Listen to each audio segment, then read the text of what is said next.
Hello, everyone. Welcome to Comic Book Radio. Welcome. It is September 21st. Thursday. I guess it's Thursday. How is it Thursday? 2023. How's it 2023? Never mind Thursday. How's it 2023? Welcome to episode 75 of Comic Book Radio. I'm your host, Peter Cimetti. Tonight, my guest is Joe M. SONNTAG, and we're going to be talking about a lot of fun things tonight. So I'm glad you're here. Before we bring on Joe, I want to say hello to you in the chat. We got Rick Saylor here. What's up, Rick? Mark, hey, how's it going, Mark? Thank you for joining us tonight. We got the Green Laser in the house. What's up, Green Laser? Colt King, hey, what's up there, Colt King? Hope you're doing well. Tarks is here too. Hey, Tarks, we got Manny in the house as well. Yes, wise men say forgiveness is divine, but never pay full price for late pizza. Indeed. Words to live by. Conspiracies and Comics, this is the show for you. Welcome. Spicer McLeroy, what's going on? Brother Spicer. I hope you're doing well as well. Joe's in the chat, also in the house tonight. And JEC is here. What's up, JEC? Hope you're doing good. And, oh yeah, I totally forgot. Frederick. What's up, Frederick? Hope you're doing good. Thank you for being here tonight. Okay, so before I bring Joe on, one quick thing. I want to just let you guys know a word of thanks. We're at 599 total backers for King Cryptid number 5 to 9, which is also funding on alternacomics.com. Not just Indiegogo, it's also on the Alterna site. Thank you guys very much. We're one backer away from 600. Can we get that tonight? That'd be great. $25,000 milestone also reached, and the $11,000 mark reached on the Indiegogo half of the thing. So thank you guys. Really appreciate it. And jump on board. The water's fine. What's up, Jay? Hope you're doing good. Holy smokes. Spicer dropped 10 memberships. Goodness gracious. You know, on my side of the screen here, and I gotta bring up the YouTube chat, it doesn't show me stuff like that. So, shout out to Paul Spicer yesterday as well. Paul 2 days ago had given a couple memberships too. And thank you guys. I wish it showed it. It doesn't show it on the StreamYard side here. So thank you guys for letting me know. And Spicer, thank you. Yeah, and Paul. Yeah, Paul did that the other day. So thank you, Paul. Man, oh man. Okay. You guys have a full access to the emojis and whatnot there. We might actually have unlocked another level of emoji as well for tonight. Okay, so, and I'll have to work on that tomorrow. Without further ado, let me bring him on. The man of the hour, the one, the only, Mr. Joe SONNTAG. What's up, Joe? What's going on, man? I don't have to do an audio check with you. It's so great. I'm always professional, baby. That's me. How's it going? It's going good, man. I'm glad to have you back on tonight. It's going to be fun. Absolutely. Oh, by the way, you're talking about the comments. So what I do on my channel is I condense my StreamYard stream. I just pull it down a little bit and I pop out the YouTube chat. So the YouTube chat is right on the side and I can see all of the membership chats or the membership, add-ons, gifts, all that kind of stuff. That's really the only way you can do it because StreamYard just for some reason hasn't caught up to it yet to be able to highlight everything. I usually do stuff like that when we got the Alterna auction because there's delay and all of the other, Yeah. But I'm going to have to do that with this show too so I don't miss stuff like that because this is the third time now. And that's that's the only way to do it. You're right. So I shall do that. Next show and beyond, I'll be doing that. And thank you all for being here too tonight. All right. So man, this is going to be a fun one. Fun show. All right, we're going to be talking about parallels between comic books and conspiracies. Ooh. And what I mean by that is that there's been a lot of subject matter within comics, mostly mainstream comics, things like that from the yesteryear, I guess I'll say, where it seems like the people making the stories knew about a couple things and worked in those plot lines allegorically into the comic. Comics in general, there's especially superhero comics, there's so much stuff in there just teeming with being aware of things that of a cover up and conspiracy nature. Projects, Sure. genetics, weird things going on in the world, discoveries. So I want to talk about a couple of those tonight and just kind of expound upon some of these things, just taking a guess. We're theorizing about these as well. And then also, of course, we're going to probably dive into other things too regarding that subject in general. So I know this is a subject you're also interested in. Yes. So let's have at it. And what comes to mind for you? Because I got a bunch that are on my mind, but I want to see anything that you've ever thought of in regards to that. A couple pop out in my head right off the bat. Captain America being one. The super soldier, the creating of the super soldier, which I do believe was something that the Nazis were trying to do. If I do remember, in World War II, was trying to create that. A lot of the stuff, honestly, a lot of this stuff kind of ties back to World War II in a sense. Because if you think about Hitler and everything that they were trying to do, conspiracy wise, I mean, yes, there's the WW2 and all that kind of stuff. When you break down into what he was sending his what were they, the SS? They were like supposedly looking for the Spear of Destiny and all this kind of stuff that worked its way into pop culture. But the super soldier, the creating of that like super soldier thing was like a real thing. That was something that they were trying to experiment on. Obviously, that had to have been some kind of inspiration by Jack Kirby and the creators of Captain America for bringing that into comic print, right? Into stories and telling stories about it, because somebody knew something about something out there. Another thing is Hellboy. Hellboy was another thing, dealing again with the Nazis, and the Nazis supposedly trying to open up parallel dimensions. Yeah, being obsessed with the occult. Obsessed with the occult and supposedly bringing things into this dimension from other dimensions. There's so many things you can look into it. So Hellboy was something that was a book or character was really based on that kind of idea as well. Those are two that just pop out quickly when I start really thinking about it. Yeah, and the thing with that, and for those that don't know, the Spear of Destiny is allegedly that spear that poked Christ. Yes. To see if, exactly. So it's got the blood of Christ on it, and that's why it's such an important relic.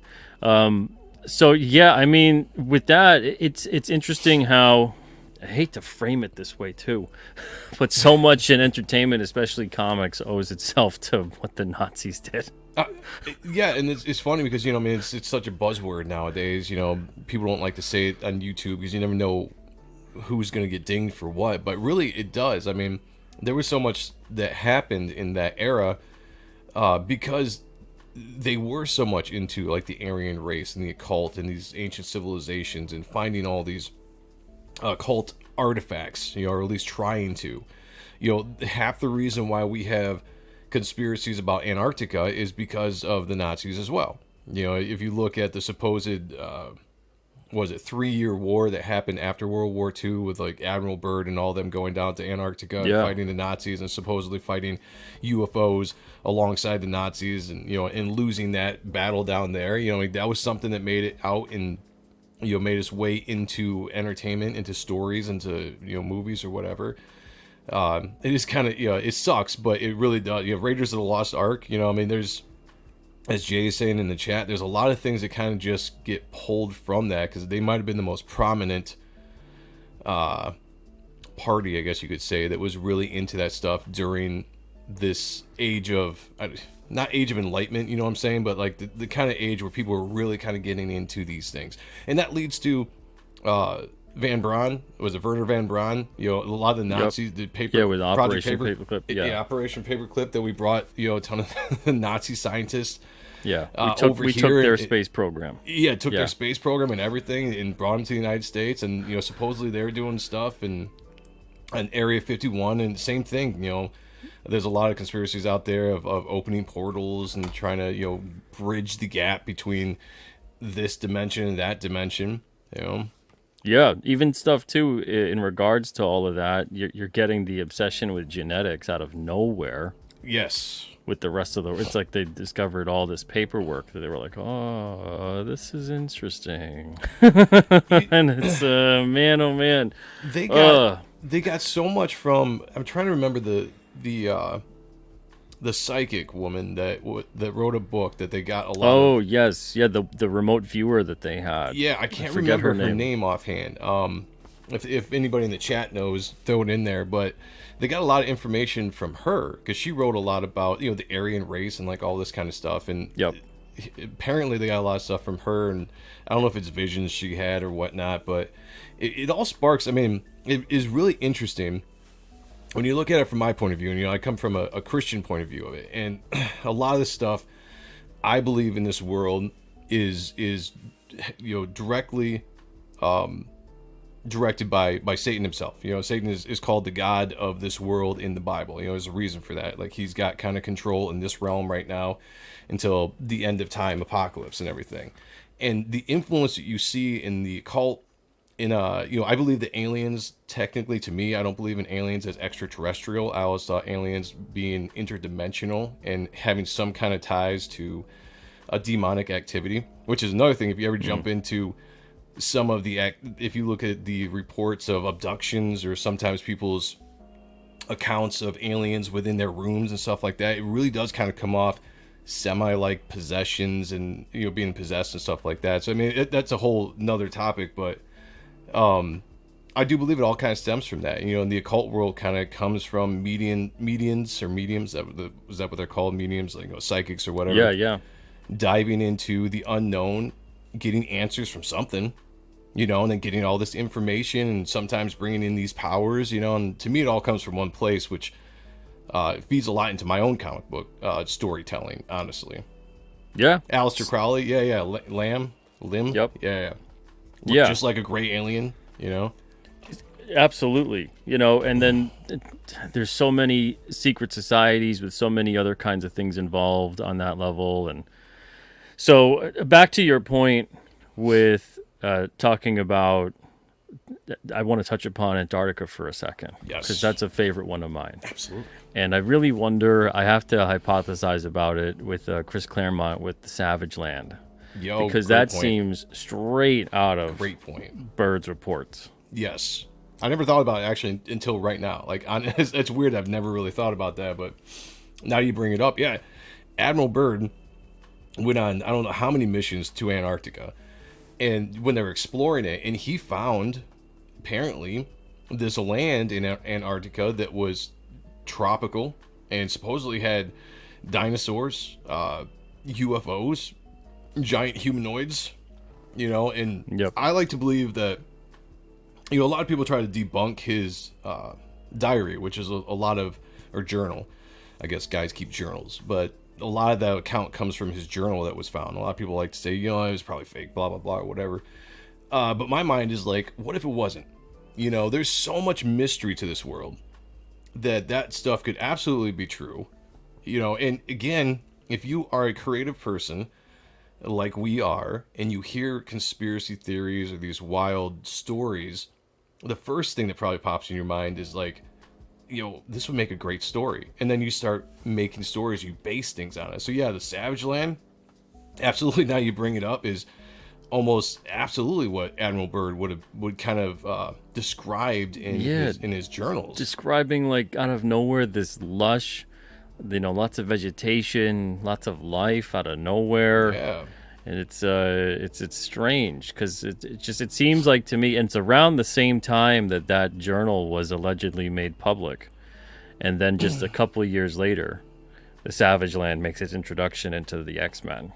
Well, I would think that, you know, we take things for granted right now because, you know, we have the internet, we have YouTube, you know, we have all access to all these documentaries and research that's been done years before us. But back in the day when people would actually read, you know, things that were published in journals or in papers and magazines or whatnot, I would have to imagine a lot of these creatives, you know, for Marvel or DC or whatever, these writers probably read a lot of that stuff because one, it's very interesting. You know, going back to like Jules Verne, right? Jules Verne was incredibly ahead of his time, and there's some kind of conspiracies on why that was, if you dive into that. But just the stuff he would talk about back in the day that hadn't even been invented yet. Like that in itself is a mystery. But if you grow up on, reading those kind of stories, if you really look at what the 50s is, when we had like the 50s, 60s was a big sci-fi craze, right? You saw that in entertainment and TV. I mean, it was really radiation, like this, atomic power. Yeah. It just exploded across entertainment. And obviously it got into the comic books as well. And we're all better off for it. Regardless if you believe in it or not, it still has sparked so many stories going forward to our generation from that generation. That it just, where would we be without it, really? If you took that out, where would we be as far as comics, movies? I mean, honestly, you take that out. Honestly, it's a big chunk of storytelling. It just is gone. Without sci-fi, there's no sci. Right. And what I mean by that is you have to imagine that something can exist in order to think that there's a possibility that you should work towards it existing. Absolutely. So if you never even have the idea, you never even have the inspiration, you never have this crazy concept that you're just willing into existence, if you don't do that and follow that and try to actually turn that into something that you're manifesting that reality by making it real, doing these different experiments or concocting an invention or whatever it may be, then we don't have any of that. So you have to have that fictional element brewing in the background that really kind of enforces and helps to create the actual science.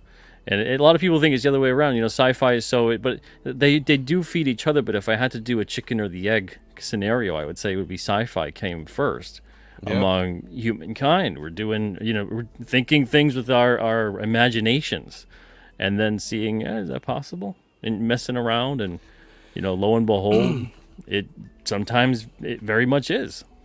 Well, I mean, if you go back even farther into literature and mythologies and everything, even though it is mythology, there's an element of sci-fi to a lot of the mythology, ancient mythology. When you talk about the pantheon of gods from different cultures, star people, like all this kind of stuff, and it goes way back. Something sparked that in the human mind. I refuse to believe that. And again, like, early man to me was not dumb. Like, I think we have de-evolved instead of evolving, if that makes sense, personally. Like, I feel like... now we have to come up with elaborate inventions to to do what they did with things that we can't contemplate at this point. When someone comes up with the theory of, like, early man would have seen something and not known what it was, so they made up their own version of what it is, and that became stories, and that became religion, blah, blah, blah. I don't believe that at all. I believe that people back then were just as smart as we were, probably more, because they understood maybe... when you go farther back in time, you probably understand things a little bit better than what we do now. And whatever they saw, to me, is legit. And that led to them telling the stories of what they saw. Whether it was some kind of beings coming down from the sky. And that could have been whatever. It could have been aliens. It could have been demons. It could have been angels. It could have been, lesser gods, whatever you want to say, but there was something that sparked the human imagination. I refuse to believe somebody just was sitting down one day under a tree and was like, I got it. A pantheon of gods, or I got it, star people. Yeah. Because the other thing with that too is, and I was talking to Jimmy Reyes about that, with all the rulers that descend from dragons, right? Right. You go in there and you go into, I don't know, your local mall or your local grocery store, and want everybody to gather around. I am descended from dragons. I deserve to rule over you. That's not gonna fly. There's got to be something to make somebody at least remotely believe that person was legit for them to fall for it. They weren't just dumb. You don't just go, like you said, to a bunch of people and just say, you probably this mythical creature that no one's ever seen before, I'm descended from them, so worship me like a god. I am your emperor. The dragon you rode in on. Yeah, exactly.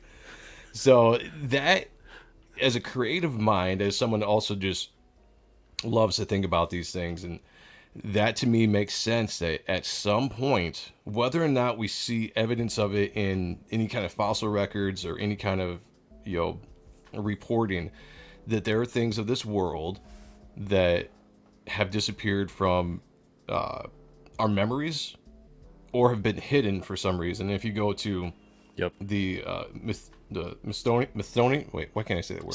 Smithsonian. Yeah. Smithsonian. You know, there's some weird things about that too. Anything, yeah. something weird pops up, Oh, yeah. like giant bones or stuff like that, they come in, things disappear, and it becomes conspiracy. You know, so to me, there is an effort to hide certain truths about our past, whatever that might be, and whatever that truth might lead to. And again, the only way it survives is in the collective memory of certain people passed down from generation to generation. It sometimes just becomes folklore. You know, giants. People are like, giants never existed. They did. They absolutely did. There's absolute evidence of giants existing in this world. Yeah, whatever 8 they to might 12 have been. foot tall beings, yeah. Yeah. And all across the world. America, Grand Canyon. You know, there's skeletons found there of a giant people from 9 feet to 15 feet. So it absolutely existed at some point in this world, and it's, for some reason, somehow one has been buried. Well, and I mean, kept to from me, us. that makes logical sense because you look at things. I mean, the oxygenation of the Earth allegedly is what allowed for bigger beings. True, yes. Right. Yep. So that's why you have the dinosaurs that are so huge, these bugs that are, 40 times the size they are now. You had Megalodon. So you had all these gigantic type beings that throughout history have now evolved smaller. Yeah. So if you look at that, you go, well, why the hell wouldn't there be giant human-like beings? It makes sense to me. Yeah. You know, that's why it allows me to just so much of it makes sense and allows me to believe that it is possible. And obviously, similar with my Christian background, a lot of stuff that is written in the Bible too of the ancient days. You know, they're giants in the Bible. They're weird creatures and things that are described in the Bible as well. So when I took that and I dove into just conspiracy stuff in general, it was easy for me just to kind of understand and accept, because I kind of been studying that stuff my whole life. And you get into some of this other stuff, I'm like, all right, this makes sense. Like, I already believed that there were giants. So when someone's saying like, hey, we found a bunch of redheaded, 2-row teeth giants in the Grand Canyon, I'm like, yeah, for sure, it had to have happened. Like, I don't know when, and I don't know why it's being covered up, but it happened at some point. Yeah, I well, absolutely even believe it. what I find is really interesting is the Darwinian theory of evolution. That became so quickly accepted, almost overnight, essentially. Not directly overnight, but almost overnight in terms of how fast in science that became accepted for something that truly was theoretical, and not in terms of for animals, but in terms of for people. Right. So like we can see the evolutionary process from just parent to child. You could just see that, but that doesn't explain the long creation of how evolution occurs. Yeah. And even Darwin himself was talking about how this is, I don't even know if this is right, and chances are it isn't. And the fact is that people have become so accepting of it, and it seems like, and it got accepted by, very strangely, and it doesn't really happen this way, by the powerful and the elite. Oh, yeah. And those people were generally tied into the church. Mm-hmm. So it's like it's very strange the way you look at it. And I can't help but think, I wonder if they jumped on board with it because it seemed like the most plausible thing to make people believe in a certain way of how we came to be. Because if you keep looking, there's still unexplained gaps, tremendous gaps in the fossil record for human beings. Oh, yeah. And they can't explain. It just looks like we basically show up 200 to 300,000 years ago.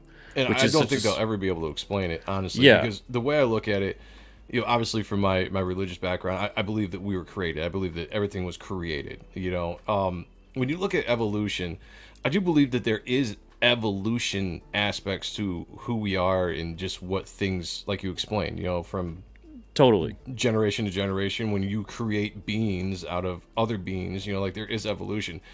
But like what you're saying, when growing up was always like the missing link, that was always a big thing. When I was a little kid, you saw it all over. It was on TV and all this kind of stuff. And the funny thing about that is everyone trying to make it think like, the missing link is just one thing. We just need to find this one thing to connect man to ancient man or to whatever. And there's been a lot of fraudulent findings, fake things that they put together in the early 1900s to really kind of rev up the evolution. But when you think of evolution, if you think of a long period of time where things are slowly changing from one thing to another, there's not just like one missing link between modern man and ancient man. There's going to be like hundreds of missing links that you would have to find of different stages to go from this to this. And they've never found it, and I doubt they ever will. How do we get here? That's a fun conspiracy everybody likes to talk about. People are like, the aliens brought us here, all this kind of, what is it, spermia? I'm fucking up all my words today. Panspermia. Panspermia. Jeez. There's all these different ways that people are like, we got here from. It's a hell of a way to use your one F-bomb, Joe. Yeah. Sorry about that. Yeah, my bad. Yeah, I pulled the language back here, kids. I want to offend people with what we say, not how we say it. Yeah. I'll pull it back. Sorry. Yeah. Bad language here. Bad influence. But we did. We just kind of showed up, and I think that's what the cool mystery is. And I don't think it needs to really be explained in some kind of way like evolution. Personally, I think a creation of some kind, whether if people want to believe in God or not, I think makes the most sense to me than evolving from goo to lizards to, some kind of mammals to monkeys to people. To me, that takes more faith to believe in that than to believe that we were somehow created.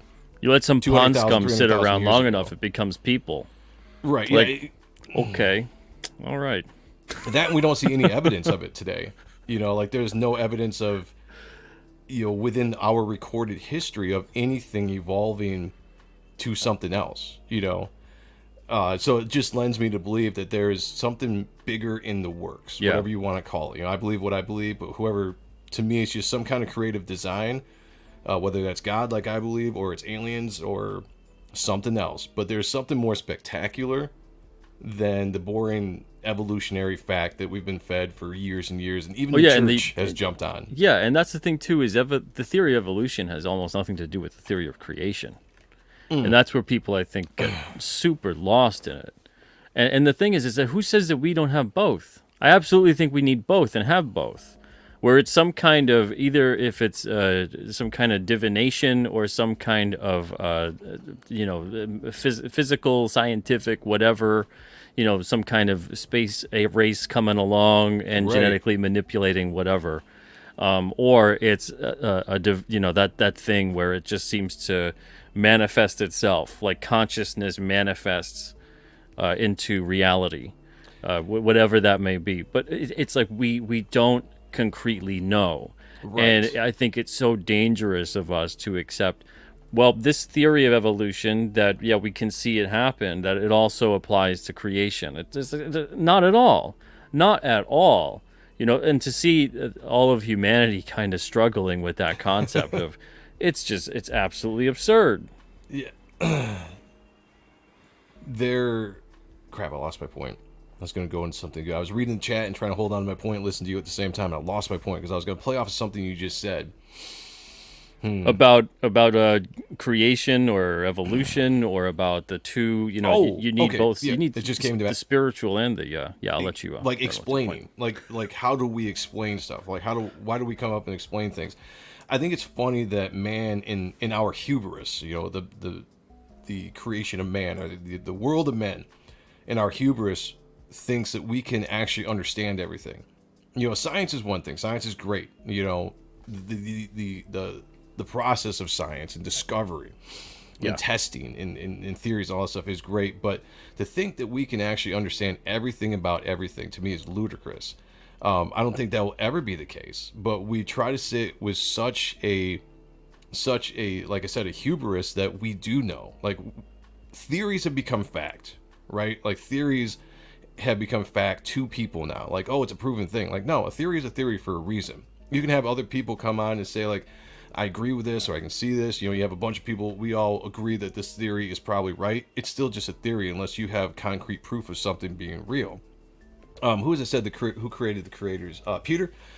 Yeah, who created the creators is an interesting story when you think about that, because if we if you go with the idea that we are a created thing, that this entire thing that we live in, whether it's a real world, whether it's a simulation, whatever you want to go with, whatever fits your fancy, the created will never be able to understand the creators. So you would never be able to really step outside of the knowledge that you are giving or created with and actually understand the creators, whoever the creators are, whoever the creator might be. You're never going to understand it. If you're in a simulation, if you're in a video game, you would never be able to understand the programmer. You just won't be able to fathom what it is, So that's an interesting question, but at the same point, I look at that kind of stuff, I'm like, we're just never going to know until one day. I have no idea what happens. I have an idea personally with my faith what happens when you die, but you have no idea what happens when you leave this plane of existence. Maybe you get your answer someday. Maybe you figure that out, but while we're here, unless something comes down from the sky and lands right in front of us and gives us the secret to everything, it's just going to be a fun theory and stuff for us to make cool stories out of until that point. It's interesting though, considering, and we'll bring it back into comics in 1 second. And it's interesting to me, considering the amount of cultures that have been around, that they all talk relatively about the same stuff. So there's all that kind of concept of whether it's, you want to call it reincarnation or afterlife or whatever, that the idea that the soul, whatever that may be, consciousness, whatever, is everlasting in some capacity. And it doesn't necessarily mean it has to be everlasting in a corporeal sense, or that you're on Earth, or that you're whatever, but that you're throughout the cosmos, or you go back to where you came from, which is usually among the stars. Right. All of these things, they're all connected in some way, shape, or form. You can talk about meditation, you could talk about prayer. It's the same thing, achieving the same kind of purpose, the same kind of goal. So all these different things that work itself into what creates the aspects of how we define what our sense of purpose even is, of why we're here, what are we doing, what is this all about, and that's the thing when people go, well, why would they want to cover it up? Why would there be a conspiracy? It's like, well, because as soon as you figure all of that out, what kind of power does anybody have over you? Right, control. You're right, absolutely about. That's the ultimate sense of freedom. Yep. You suppress knowledge to people, and you control them. We've seen evidence of that. It doesn't even have to be conspiracy. You can see evidence of history, the Dark Ages. Keeping peasants unable to read. They can't evolve their minds and their thinking if you keep them at a certain level. If you're absolutely in control, the media, controls what you think, but what you see. Internet, everything we read on the internet, we're so quick to just jump on anything we see on Twitter X, where someone posts something and then puts a narrative. The first thing you do is you kind of believe the narrative with no proof whatsoever. That's control.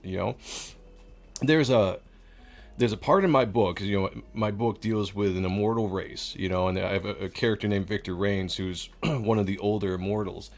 And I don't know how I'm going to phrase it yet, because it's got to be something that sounds really cool. And I'm thinking, like, how am I going to actually phrase it? But there's going to be a part where he's kind of talking and explaining some things within the book. And I want him to kind of do a thing like I kind of just explained, of like, how you think you know everything. Like, you only know what we have allowed you to know, kind of thing, because that's what I view it as. Whether in my book, obviously, it's an immortal race that's kind of controlling the course of the world, but in general, you just kind of pull back and just look at it. There's, whether you believe in the Illuminati, or you believe in these shadow governments or shadow whatever that controls us with our narratives and everything, like that. I'm trying to tap into that a little bit in my book, with this being as the immortal race. But I really kind of want to phrase things, because I really want to present this kind of stuff within the book as we go forward, sprinkled in. It's not all about it, but just sprinkled in the comic book itself. And I think it could come off as a really cool scene if I pull it off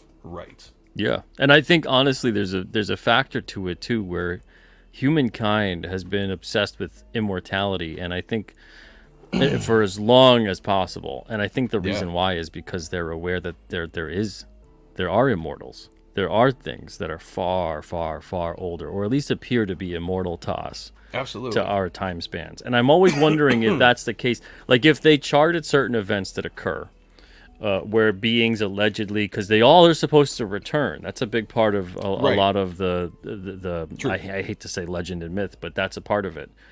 They all come from the sky, do something here, create, teach, etc., and then they leave and go off and promise to return. Right. And I often wonder if they chart the time frame of some of these returns, some of these planned kind of events, what around us in terms of star systems and planets and whatever else in the cosmos can line up even in some way, shape, or form. Now, they're probably not using anything as archaic as light speed to travel throughout the cosmos, because that would be slow, even though it's like, wow, how Right. could that be slow? But it is interesting to me in terms of the way that you can have these beings that leave, come back, hundreds of years later. Depending on how they're traveling, it's relatively instantaneous for them. But they come back, and it's, everyone that they had met at that point in time is dead now. Right. And all these centuries later, it looks like, wow, these guys are centuries old. But it's because of the relativity in terms of what they're doing with their travel and the way time works. That's true. I mean, yeah, when you get into like deep space travel and in the aging where you could go away for 10 minutes and come back and everybody's like, yeah, like you said, aged like 50 years or something. I always thought that was a cool concept when I started seeing that in movies or TV shows.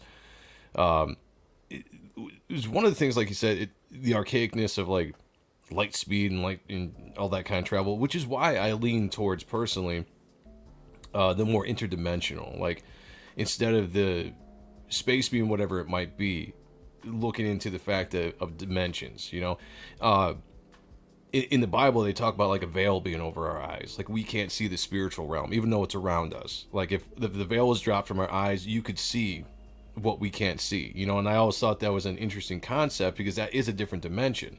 The spiritual realm is a different dimension, and if you were able to see it, could you go there? Could you travel to it? Because now you see it, you see where it exists, you see where whatever, maybe you can access places now. Like to me that makes a little bit more sense than traveling, the cosmos and just taking off.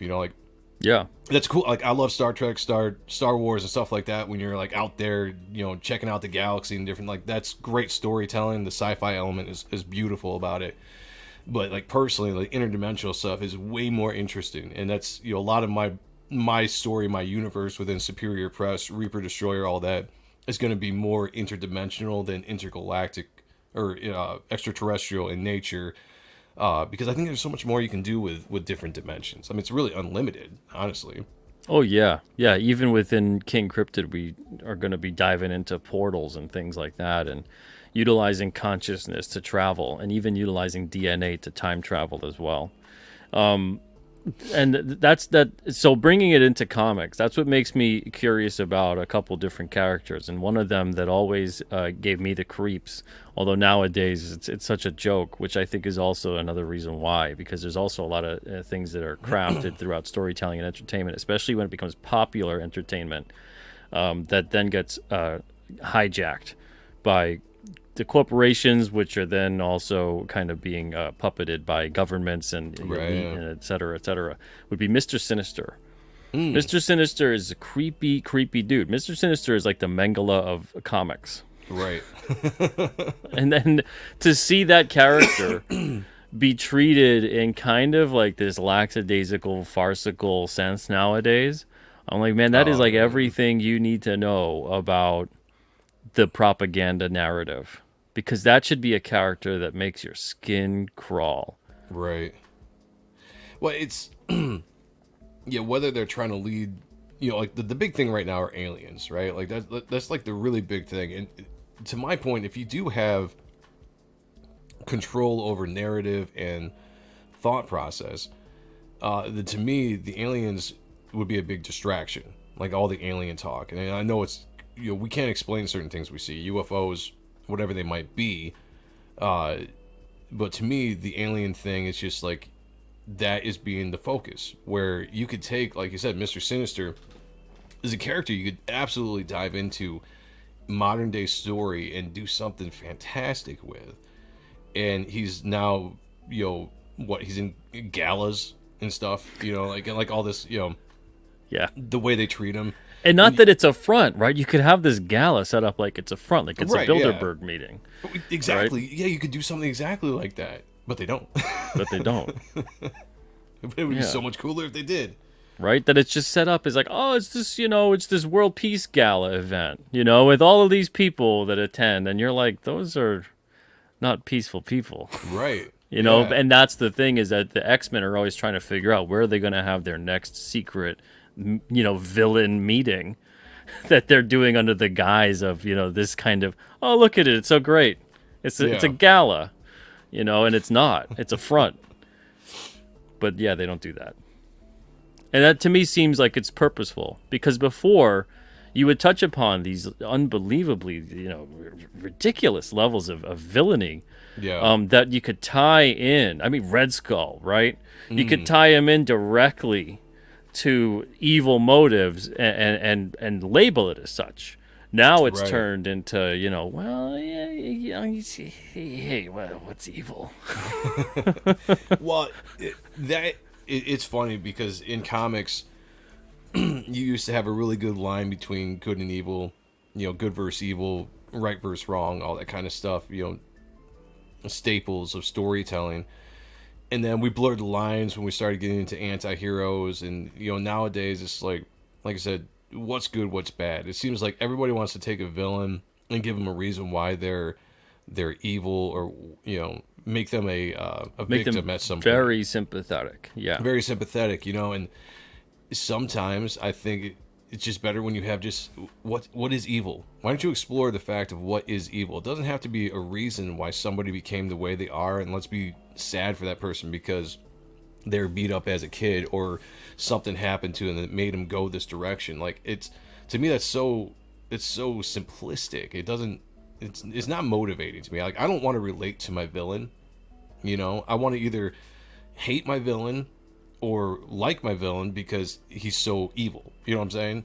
And yeah, that they tap into some kind of inner darkness factor. Don't you wish you could just do that sometime?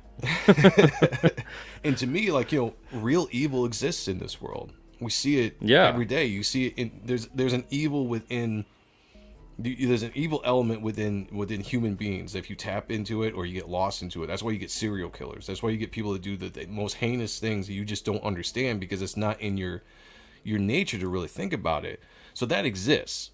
A person doesn't have to be a victim to do that in life. So you can have characters and tell great stories with these just truly evil characters without having to explain that they're whatever for a reason.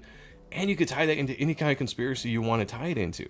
That's the beauty about the whole sci-fi conspiracy element that you can put into storytelling. Yeah, there's so much stuff you can draw from and be like, this is the reason. If you want a reason why this person is the way they are, this is the reason. It's not a sympathetic reason. Yeah. This is explaining it. And what I find too is you don't need to necessarily craft a character who is who's a villain, who's supposed to be a villain, and you set them up as a victim, but then you provide excuses for them. Right. Make them. It's inexcusable. It's inexcusable. I don't care what happened to you. If you go down the path of villainy, you're no better than what happened to you, and sometimes you're far worse. Right. So and that's the difference between good and evil. And yeah, it's sometimes it's harder to choose the path of good. Sometimes it's a lonely path. Sometimes it's not exactly the easiest thing in the world to do, depending upon what your circumstances are. But does that mean that you go down that path of evil and that it should be excused and understandable? And get out of here with that. And once you craft, now you could craft a story that way, absolutely. Yeah. But once you craft a story that way with characters that way, if you're not doing it in a purposeful manner, and you're actually of the mindset where you want the reader should feel this way. Not that we're putting this out there to see how these characters interact and let the reader come to their own conclusions. But when people then express certain things and then people fight back about it, you get a lot of the creators that'll, stick up for the sympathetic reasons of why you should like this character or root for them. That's when it gets strange. Yeah, it's when you want to make the villain, some kind of idolized hero. It's one of the reasons why I don't like the movie The Joker. Not that it wasn't a good movie, because it was a really good movie. It was well shot, the writing was good, the acting was great. I didn't like the concept of taking a character like the Joker and making him sympathetic to the point where we can see why he went the way he was, and he became a hero in that movie to people. I don't like that, because that is a character that should be this kind of evil, insane character. There shouldn't be a tie for us to be sympathetic to that kind of character. That's just me personal. Some people love that and love that idea, but to me, the Joker is not a character to be idolized as some kind of anti-hero. He's not an anti-hero. He's a villain, a straight-up villain that does heinous things, that have done horrible things to people. And there should never be a time where we want to idolize that character as anything good. Like, he exists to be evil for a reason. And when you start kind of blending that line, to me, it loses impact of when he shows up in a story. Because if he shows up in a book and he's now this kind of cult anti-hero, people look like, oh, I love the Joker, I love what he stands for. And then he shows up and he's supposed to be a villain to Batman. How does that really work? You know, how do you really make that work and sell the fact that Batman is this good guy and he's fighting an arch nemesis, the arch evil, the good versus bad, the, light versus dark, that kind of stuff. I think you take it right out of the element just to have some kind of story beat. You know, you can do that with certain characters. Certain characters should never be touched like that, and Joker to me is one of them. Oh yeah, I mean that movie in general to me just it didn't need to be tied to the Joker. I had this conversation last night with Kier on the show, and we were talking about that movie specifically. And you know how there's a lot of movies that are based on books or short stories or whatever it is, and they do whatever they do to it. And it sometimes resembles the source material, and sometimes it doesn't. I feel like if comics want to start breaking into like the serious, dramatic, grounded thing, that's fine. But the adaptation into film is an adaptation. So you can adapt the concept and story and character of the Joker and remove a lot of the fantastical elements and create a more grounded story and still have the credit given to story, you know, based on whatever Joker stories you want to pick, you know, whatever that may be, you know, but it's not the Joker. It's not the Batman Gotham City Joker. Right, yeah. You know, so, and the thing is that movie to me would have been perfect for that. Of like, you take away the clown makeup aspect or whatever it is you want to do, and you have a story that's very similar to like 20 other movies that have been made. Oh, it was like, what, Taxi Driver falling down? Yeah. You know, so many different, it's the same One concept, bad day. You know? Yeah, one bad day. You know, someone gets beat down enough by society, eventually they snap and do whatever they do.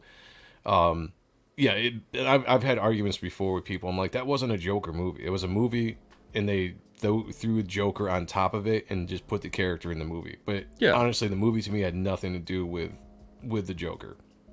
Exactly. Other than the name. Yeah, 100%.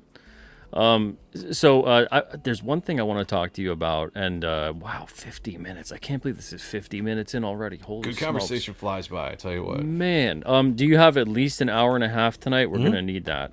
Yeah, for sure. Okay. We're gonna go commercial free. I was gonna invite people on the show too, but I guess we'll see where we get to after this topic, and then I'll invite people on the chat if they want to come and talk about it, because I know a lot of people are very into this type of topic. This one, and I loved this version of this story. I love the X-Men animated series version of this story as opposed to the comic, the Phalanx Covenant. Okay. You remember that at all? Explain to me again. It's been a second since I've seen the entire series. So the techno-organic beings, you remember Warlock? Oh, yeah. Right, yeah, okay. Yeah. So in and I'll reference the cartoon more than the comic. Okay. Because I just thought it was a better adaptation of that kind of a story. Gotcha.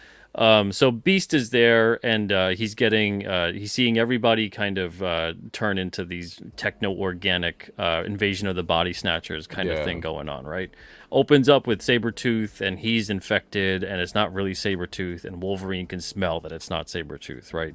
It turns out that this dude he's harboring this techno-organic virus that if, he gets you, you turn into that thing too, and then you become one with the hive mind phalanx. Yeah. So Warlock escapes, and he's kind of hitching a ride with Beast, who's trying to escape the X-Mansion and get help. Getting calls for help even from characters as devious as Mr. Sinister, who's freaking out because his whole operation is going under too. And this thing that's bigger than the evil of Earth that threatens all life on Earth is now kind of here, and it's invading. And I can't help but draw parallels into the whole aspect of what we're seeing even nowadays, where we're seeing not just this encroachment of technology, that's become very obvious, but we're seeing this this thing it's more like people behaving like technology, people behaving like digital beings, where you're of a hive mind, of the same opinion, of the same kind of approved narrative, and you're getting your orders from on high. You know, Yeah. so some kind of something is programming. That's what you think. That's what's approved. That's what's okay. And to step outside that system, it mirrors Invasion of the Body Snatchers very closely. True. You know, seeing certain beings and people that you're like, oh, that's them, but it's not them. You know, and as this thing slowly takes over. So, you know, the only way to kind of fight that, obviously, is kind of like meeting it with a virus that kind of, you know, wards off the whole thing. But the whole concept of it at its core, to me, was a screaming indictment of the emergence of humanity wanting to just be so enamored with technology, Yeah. and believe that we need this technology so much that we should essentially become slaves to it. Now, in that instance, it's a alien invasion, basically. Yeah. But we're seeing us bring this thing about on its own, and this kind of thing going along with it being controlled by very powerful entities within the world. That's the part of technology, to me, that's frightening. This isn't like, there's a company that made a better mousetrap. This is something that's being utilized to have technically the ultimate power over people. Know everything of what you're doing at every point in time, and all you need, and we already have some of those people that are there, none of them that have been elected through any kind of democratic process. Right. We just need the right kind of people who are even worse, even more corrupt, even more blinded by power, even more willing to turn on their fellow man.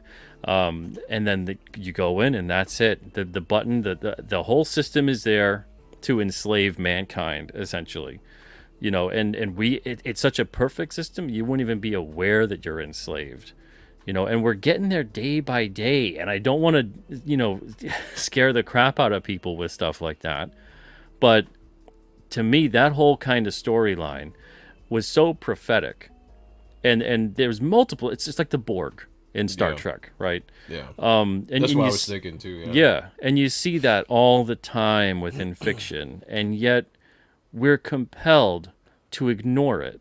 Why do you think that is? Why we ignore it, or Yeah. why we're meant to ignore it? Yeah.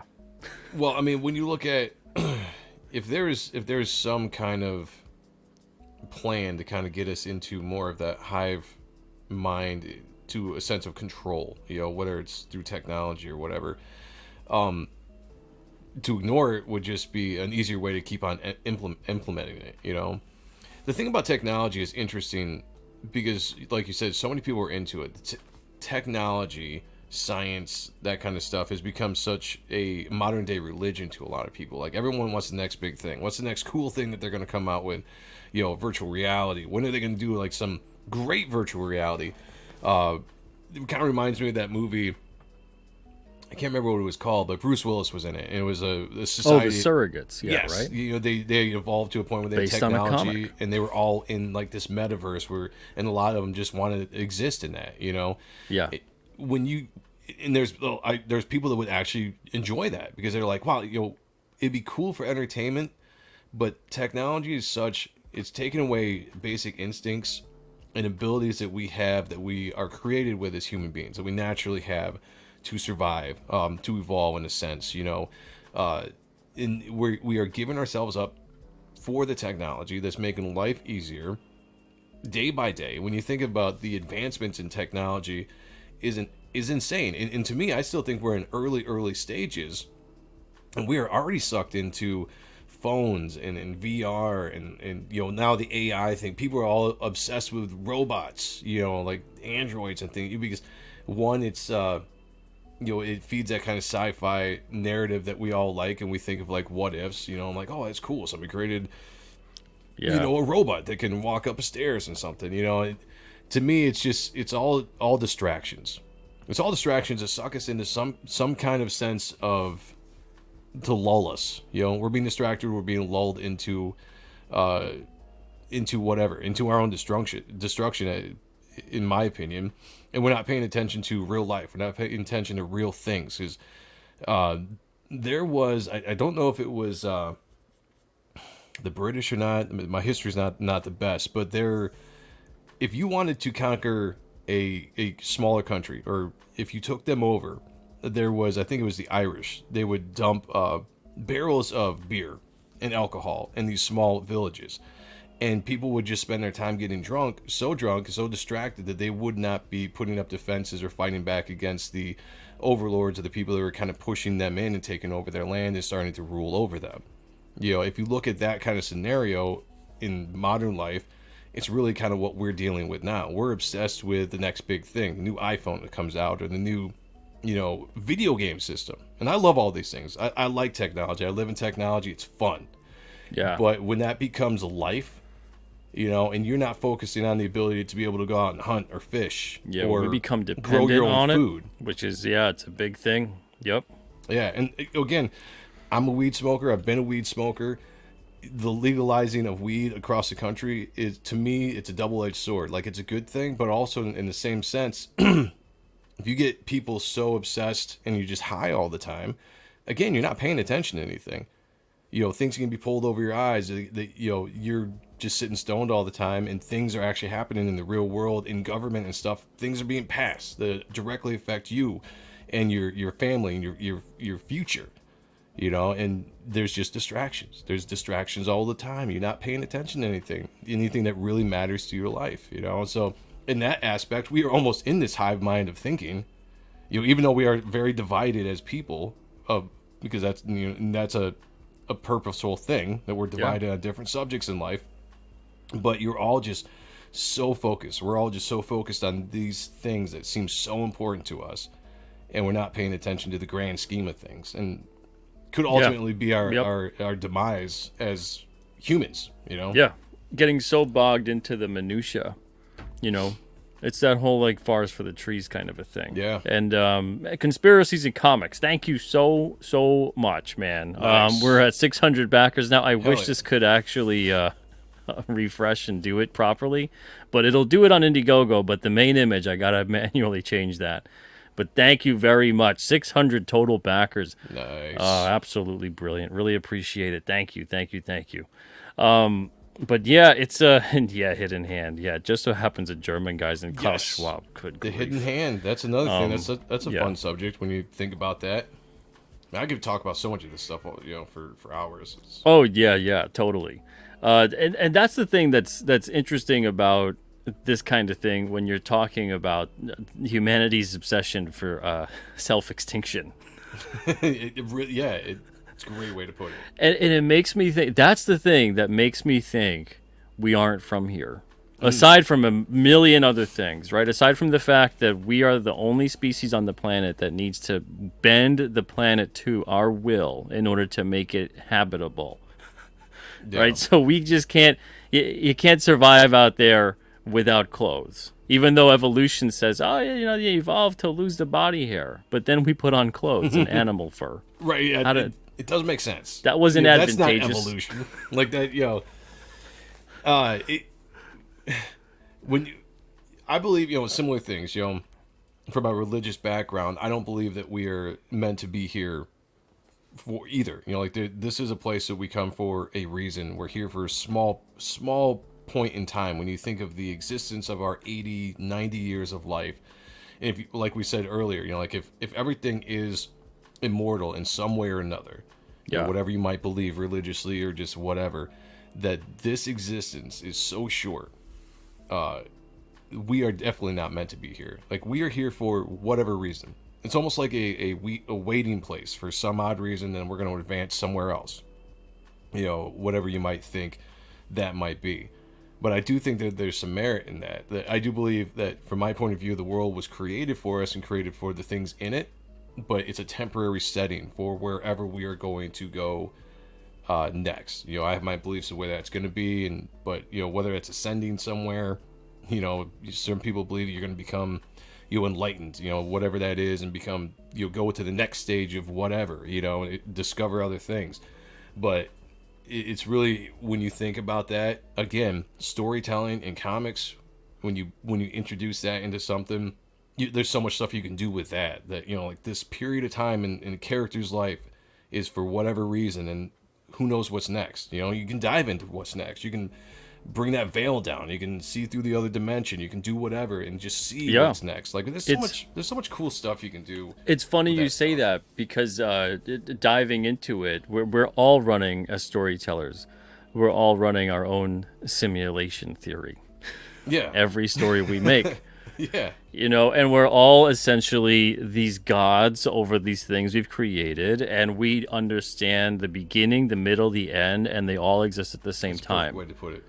Yeah. So it's like we are that whole thing of like time being a construct and everything else and whatever that they want to explore.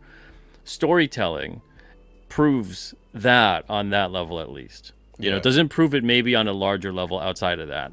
But as a storyteller, you're able to tap into the very beginning and the very end, because you control and have created this reality. Yes. And that's a great, that's a perfect point. You paint that beautifully. From my point of view, if I look at God creating everything, and God exists outside of time because the creation exists within this thing called time. That's why you have prophecy. That's why you can see the beginning from the end, and you can tell, you can see what happens, and you can go back into your creation and say, this is going to happen, this is going to happen, this is going to happen. That's kind of how I explain religion and God in the Bible. And that's the same thing with my universe. I know how the universe started. I know where my characters are going to go, where I want them to go. Whatever I create in the future is going to be what it is. I stand outside of the time of what I've created as the creator, the kind of God creator of my universe. Yep. And all my characters are telling the story that I want them to be told, so it is a weird version, I guess you could say, just instinctually, again, we're going back to where do we come up with ideas as human beings? And then we said it before, if people didn't see it in the beginning of the show, I was saying, like, I refuse to believe that somebody just sat around one day, ancient times ago, and just created everything in their imagination because it popped in their head one day. Like, it had to be influenced by something. You had to have seen something or been told something by somebody, a higher power or whatever, to influence what we believe and how we tell stories going forward. When you craft, whether you want to say crafting religions or whatever, it had to have come from some point. And when we get creative, when we create stories, it comes from a different point or a different source, goes through our brains, we create something, and it comes out with what we create. So in that aspect, when you think about that, it kind of really blows your mind. Yeah. If you think about the world in a sense and universes and all that, that's cool to think about. And we use this kind of stuff so flippantly. These turn the phrase, right? So it's like, the thought entered my mind. Why would you say that? Why would you say the thought entered my mind? Right. You know what I mean? But we just say it. We use it. It's like this is a thing. It occurred to me. Like it just all of a sudden happened. It just, people talking about, it flows through me. Getting the art flow, like the state, the creation, the flow of that, all this different kind of stuff. And it's strange how we word it in a certain way, but it's describing perfectly what is occurring, but we're not realizing that that's what's occurring. It's treated like so many different things that have now become provable and quantifiable. It's treated like this metaphysical sort of thing that's occurring in some way. And the thing with all of that is that it's just maybe a year, a couple years, 100 years, some kind of moment in time away from going, that's exactly what is occurring, and now we know it, and we take that knowledge for granted. But every single thing, it's like that. It's what is it? They say you only use like 10% of your brain. You really have to wonder what the rest is going on there that you don't necessarily use. What was it there for, and what are we being fed through it? Yeah, it's like junk DNA. Yeah, if I was talking earlier about like the veil. Like if we exist in this and we can't see other dimensions, we can't see the spiritual dimension because we have a veil over our eyes. We just see what our existence is right here. If our brain is kind of that way too, it's got a veil over the brain. We only experience 10% of what we are allowed to with that veil. But there's other senses of us. Like when you see things and you can't explain stuff, Is that because a dimension or a veil is being lifted in that area and you're able to see for a split second for whatever reason? Same thing Yeah. with thought. When something comes into your brain, like you said, it just popped in my head. Where did that thought come from? Just out of the blue. I have a story. I have a character. Where did that actually come from? Just boom, there it is. Now I have a story. I have a character. I have an idea of what I want to do. Where do those ideas come from? Are you being fed ideas from different dimensions, from different planes? Crafting all that kind of incredibly detailed story structure, as if it was being, like the Matrix, where he learns kung fu. Right, you're downloading these things from something. Think about ancient people when they would build architecture wise. Some of the structures that they would build, besides the fact of how they built them, that's in its own thing. Obviously, that's weird. Stuff that can't be replicated today that was built hundreds of thousands of years ago or thousands of years ago or whatever. But just the design. Think of some of these design elements. Has anybody ever actually stopped and studied structures that ancient man, thousands of years ago have created, and how incredible detailed and just designed they are back then? I mean, that's incredible, man. Yeah, we incredibly take it for granted, I think, sometimes. The tolerances are unbelievable, and that you're not dealing with materials and computer systems to create these, or who knows? I have no idea. Maybe in some way they were, but we can't fathom what that is. But it's the kind of thing where you have these big, huge megalithic structures, things that weigh thousands of tons, the things that are being built in ways we can't even begin to understand. Yeah. And yet, these stupid, idiot, primitive people, look at them. That's what I'm saying. Like, I will never believe that people were dumber the farther back you get. Like, there's no way. Which is, And metal rusts, plastic melts, it degrades, all this stuff. They wear out. But again, stone lasts forever. forever. Even if it gets knocked down or it gets covered with different variations of dirt or floods or anything like that, it lasts. There was a reason why people made stuff out of that material. In 100 years, if humanity was wiped out 100 years from now, all our structures and stuff would be gone. The buildings, the cities, because it's just made out of stuff that's going to decay. Yeah, I mean, you ever disappear? You ever look at like by us, we have a fast food, Friendlies. Friendlies went under, right? And they let it sit there for 3 years. That thing was like a friggin' jungle. Right. Yeah, nature's gonna overtake it because it's foreign. That's just like the weeds and the grass and the bushes and just nature taking it over and breaking it down. You got like trees popping through the roof. Right. So there's all it's incredible about stone, man. I mean, that's the reason why we have any kind of knowledge of our past when it comes to being able to study ancient civilizations or cities or whatever, because what they built back then, the ruins are still there, the foundations are still there. I absolutely love when ancient cities are found, whether it's off the coast of some country or deep in the jungle or something, and they find so many well-preserved artifacts because everything was made out of material that lasts, And I just love the glimpse of into the ancient world, because regardless of whatever we've been told or, our thought process on history books or, accounts of people that were back there supposedly, you never really know exactly what it was like back then. And that mystery to me sometimes is cooler to me than thinking about what are we going to do in the future, because I'm not going to be around for another 50 years, so thinking about the future does nothing for me. Thinking about the past, though, that absolutely gets me excited. Yeah. I mean, even that whole concept with Orwell, he who controls the past controls the future. Oh, yeah. Yeah.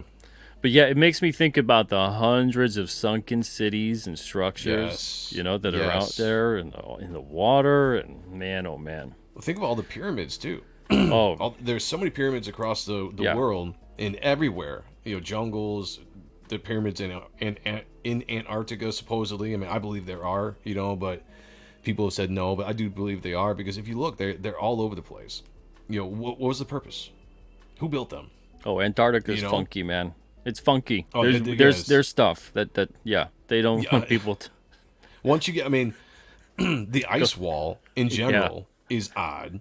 When yeah, not a lot of people like really focus on and think about what is that? Why is it there? You know, like it's when you actually see it, there's something going on there, and there's it's one of the reasons why I base a little bit of my first issue in that part of the world, and I might go back into and revisit it here or there throughout the story that I'm telling, because there's a lot of mystery there. You know, if you look at the Admiral Byrd stuff, like we talked about earlier, I believe there could be whole other civilizations in that place, and there's a reason why it's shut down.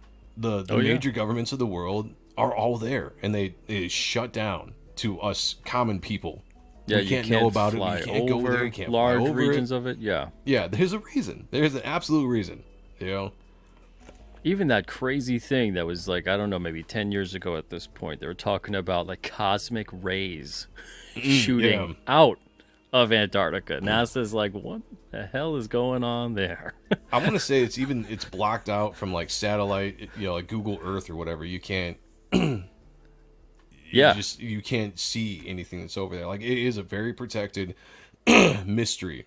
And one's got to wonder, what is the mystery? Will we ever know? I don't know. I mean, specifically they've been there for the last 50 years when they actually went down there after, probably longer than that, actually, now that I think about it. And again, it goes back to, at least for modern times, in terms of the fascination with Antarctica, it goes back to the Nazis. Yep. They were unbelievably fascinated with it because they believed that there was a lot of stuff down there, and sent expeditions down there. I mean, if you believe what they think, the Aryan race was from somewhere around there. You know, I saw somebody mention the Hollow Earth earlier in the show. You know, and that's another concept. You know, is there another doorway, so to speak, in Antarctica that leads to the Hollow Earth? That is this massive other land. You know, who knows? I don't even know if what we can trust with. Yeah, and the thing too with Hollow Earth, just for 1 second, is that there's people that think like, oh, Hollow Earth, that's the stupidest thing I ever heard. Now, true, false, whatever, I'm fascinated by it. But it's not like the theory isn't that the Earth, there's nothing inside of it. It's just a big empty ball. That's not what that is, you know. And there's a lot of people that think like that's what it is. That it's like a ping pong ball, and on the inside it's empty. And that's not what the theory is. The theory is about a cavernous system, all kinds of other things. And the thing is that there's parts of the Earth where that's true. There's like that ridiculous huge cavern that's a whole other ecosystem in like Vietnam. Yes. Yeah, somewhere over in, And they claim to there's tons of stories for years and years and years and years about lizard people and reptilians and humanoid creatures, and there's actual archaeological evidence of underground cities that they have found, and it's not a conspiracy. It's out there. You can look it up. And so when anybody thinks, just scoffs at the possibility of the Earth being, like you said, hollow, but just having, it's probably a bad name. It's probably a bad name when you put it out there, because somebody, if they're not thinking logically, probably just doesn't understand what you mean. But if you look at there's so many underground cities are one thing. There's caverns. That place you said in wherever that is in, what'd you say, Vietnam or? In Vietnam. Yeah, where there was a sinkhole and it opened up, and underneath was an ecosystem, trees, without sunlight. It's insane. Yeah, go look it up, guys. Beautiful. I forget the name of it, but it's insane. The pictures from it and everything. Oh my Lord. That's why I was like Land of the Lost. Right, exactly. You know, and I was going to bring up the thing that it's just. We trust so much of what we see with our eyes, or what we think we see with our eyes when we get shown pictures of things or videos of things. You could bring into how would you call it? How would I want to phrase this without sounding too crazy? You could bring into question just the size of our Earth. You know, let's not talk about flat Earth and stuff like that, but just talk about like what you've been told by dimensions of the Earth, right? What if the Earth was a lot bigger than it's being told it is? And in that allows for abilities to have massive lands in Antarctica, or caverns that you could find that are the quote-unquote places where Hollow Earth has been. You know, Ancient civilizations, people just disappear. Where did they go? Did they go into the earth? Did they find a way to escape something and they still exist down there? You know, these Yeah. are the things that make amazing stories when you actually think about it, instead of just shutting it off because you think it sounds stupid or somebody's going to make fun of you. But I love that stuff. Like, yeah, lizard people could be Bigfoot. You know, what the hell is Bigfoot? You know, there's a lot of theories on what Bigfoot I heard a be. great theory the other day. I heard a great theory that they think Sasquatches potentially could be the ghosts of like Neanderthal. Interesting. I haven't And I heard was that like, one yet. that's interesting. I've never heard. I heard it the other day, and yeah, that was. I was like, wow, what if? And that would explain so much of it. Why it seems so blurry, so transient, so fleeting. The Bigfoot stuff is really interesting. When it talks about like the smell, people always smell. 'Cause Yeah. apparently the Bigfoot they all reek of whatever. I always saw the concept I like the best is them being some kind of interdimensional creature, or that they do somehow exist in these caverns and they exist mostly underground and they just kind of come out every once in a while to scavenge, and they go back into these great underground caverns and maybe go to, you know, the howled earth or something. The interdimensional aspect I like, because if you think about dimensions sometimes phasing in and out of each other, and when you phase into a dimension and all of a sudden you exist in the same plane as this other thing that's in a different dimension, and maybe that's why we see these weird things before they phase out, and that's why you don't see any remains of stuff. I mean, again, such interesting things when you actually stop and think, allow your brain to just kind of think of the what ifs Totally. Yep. of all this, you know? Yeah. Because no matter what, something's going on. People are seeing something. People are experiencing something. And yeah. And it makes me think when you mentioned the smell too, because that's what made me think about the whole ghost theory, is that we lived in a place in Gloucester, Massachusetts that was totally haunted. It was an apartment. It had like fires in the area. People had died like in the complex, right? We discovered this later on. We would always smell random, just like smoke, like burning, right? And then it would gone, right? Or in a certain area, like older person cologne. Right. Nothing that I had, no scent that was in the house. My wife didn't have anything that smells like that, Interesting, nothing, yeah. right? And then and I'm like, you smell that? Maybe 3 or 4 times, right? And then she's like, yeah. And then you go to try to smell it. Once you become conscious of it, it's gone. Right. You try to smell it again. It's not like a normal smell where you can continue to smell the smell.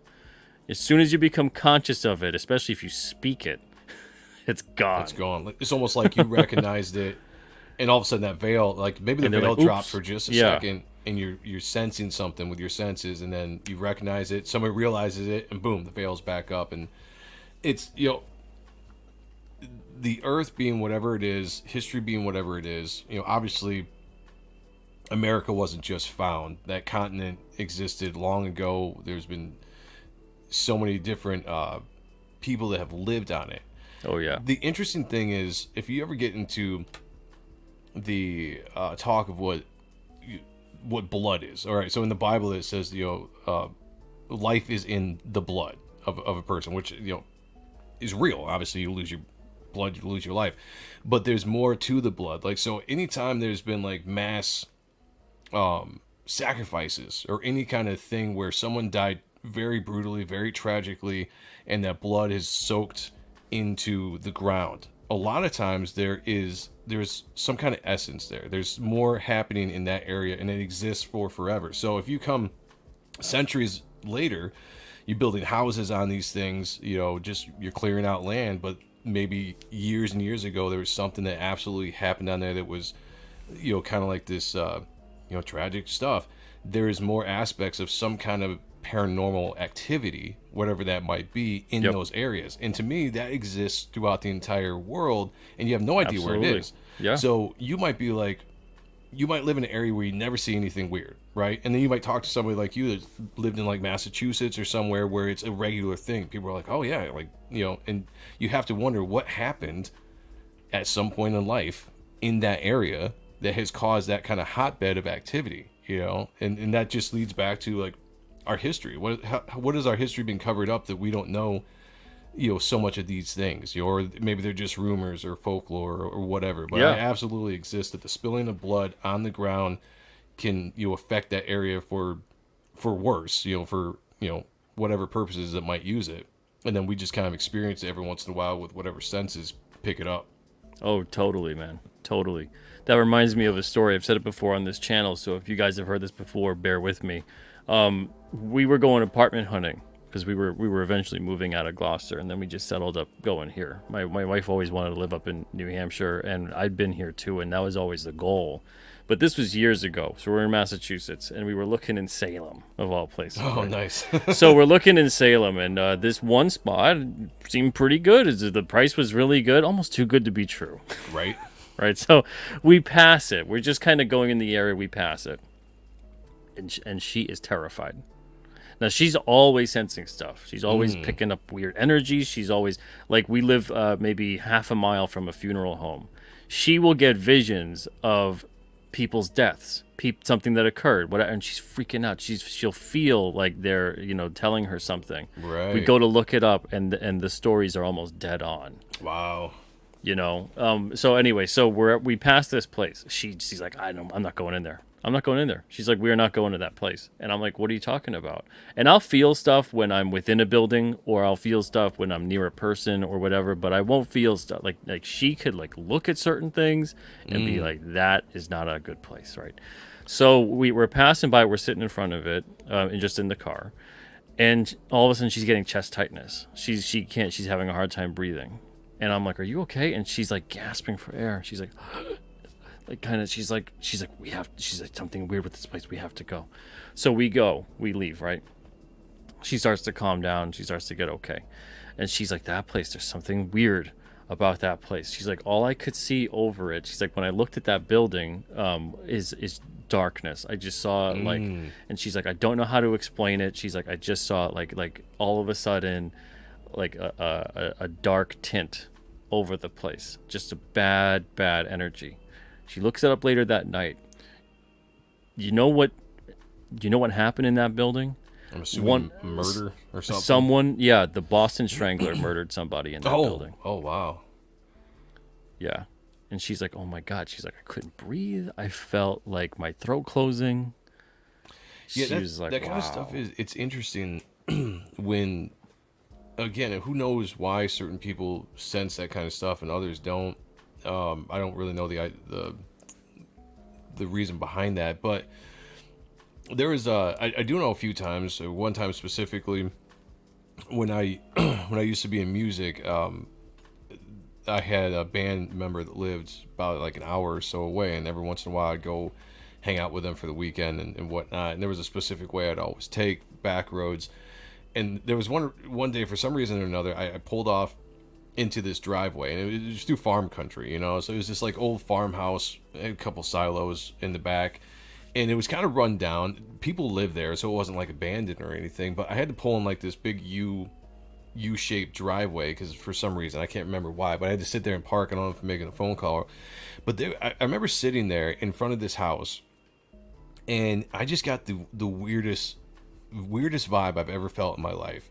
And I'm not somebody that gets scared of a lot of things, like I rationalize things. Even I've seen some weird stuff. Don't get me wrong. I've seen some weird stuff, and still I can kind of be like rationalize a little bit to the point where it doesn't freak me out. But I was just looking at this house. I was just looking at the windows. And it was one of those things where you couldn't really see in the house. It was in the daytime, but the house looked extremely dark on the inside. And it was just, I got this gripping kind of fear that kind of came over, like these chills. Like, and I was just like, I don't want to be here, So I got up and left. Whatever I was doing, I put the car back in drive, and I just took off. It was the only time I've really felt that way, pulling off to the side of the road or something. But there was something about. I remember telling my friend when I saw her, my bandmate, when I saw him, I told him about this experience, and I was just like, dude, it was so weird, man. Just sitting there, like I felt like there was something there, like looking at me, or just like I felt something, and it wasn't a good feeling. It was a very bad feeling, So I can kind of relate to what you're saying, not to that extent, and I have no idea what happened in that house or if anything ever did or whatever it was, but it's interesting. Probably more than likely something did, man. Lady Ribbit, I want to get to a few of these. They're not super chats, but I'm just starring a couple different things to get back to during the course of the conversation. Lady Ribbit says, Pete and Joe, are either of you familiar with Dolores Cannon's work? Are you? I am, but I don't know if you are. No, I'm not. She talks a lot about like reincarnation and consciousness and like unifying field theory and things like that. Gotcha. She passed away maybe around 10 years ago, I want to say. Okay. But it's interesting stuff. Frederick says, have either of you looked into Tartaria? That sounds familiar, but I couldn't tell you anything about it, but the name does sound familiar. Yeah, it sounds super familiar to me too. I gotta look it up just to confirm. I'll do that later on, but it sounds really familiar. Drawn Sword Graphics says Timothy Alberino has some good explanations. Yeah, Timothy Alberino's got some pretty great stuff. I really enjoy a lot of his content, a lot of his takes on things. I don't know if you're familiar with him at all. That's a name I'm not either. Okay, I bet if you saw the face, you would be like, oh yeah, that guy.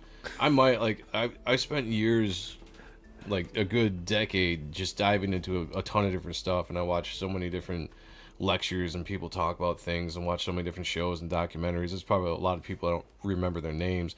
And again, like, I haven't really been heavy into this stuff in a while because I've just been living life and everything.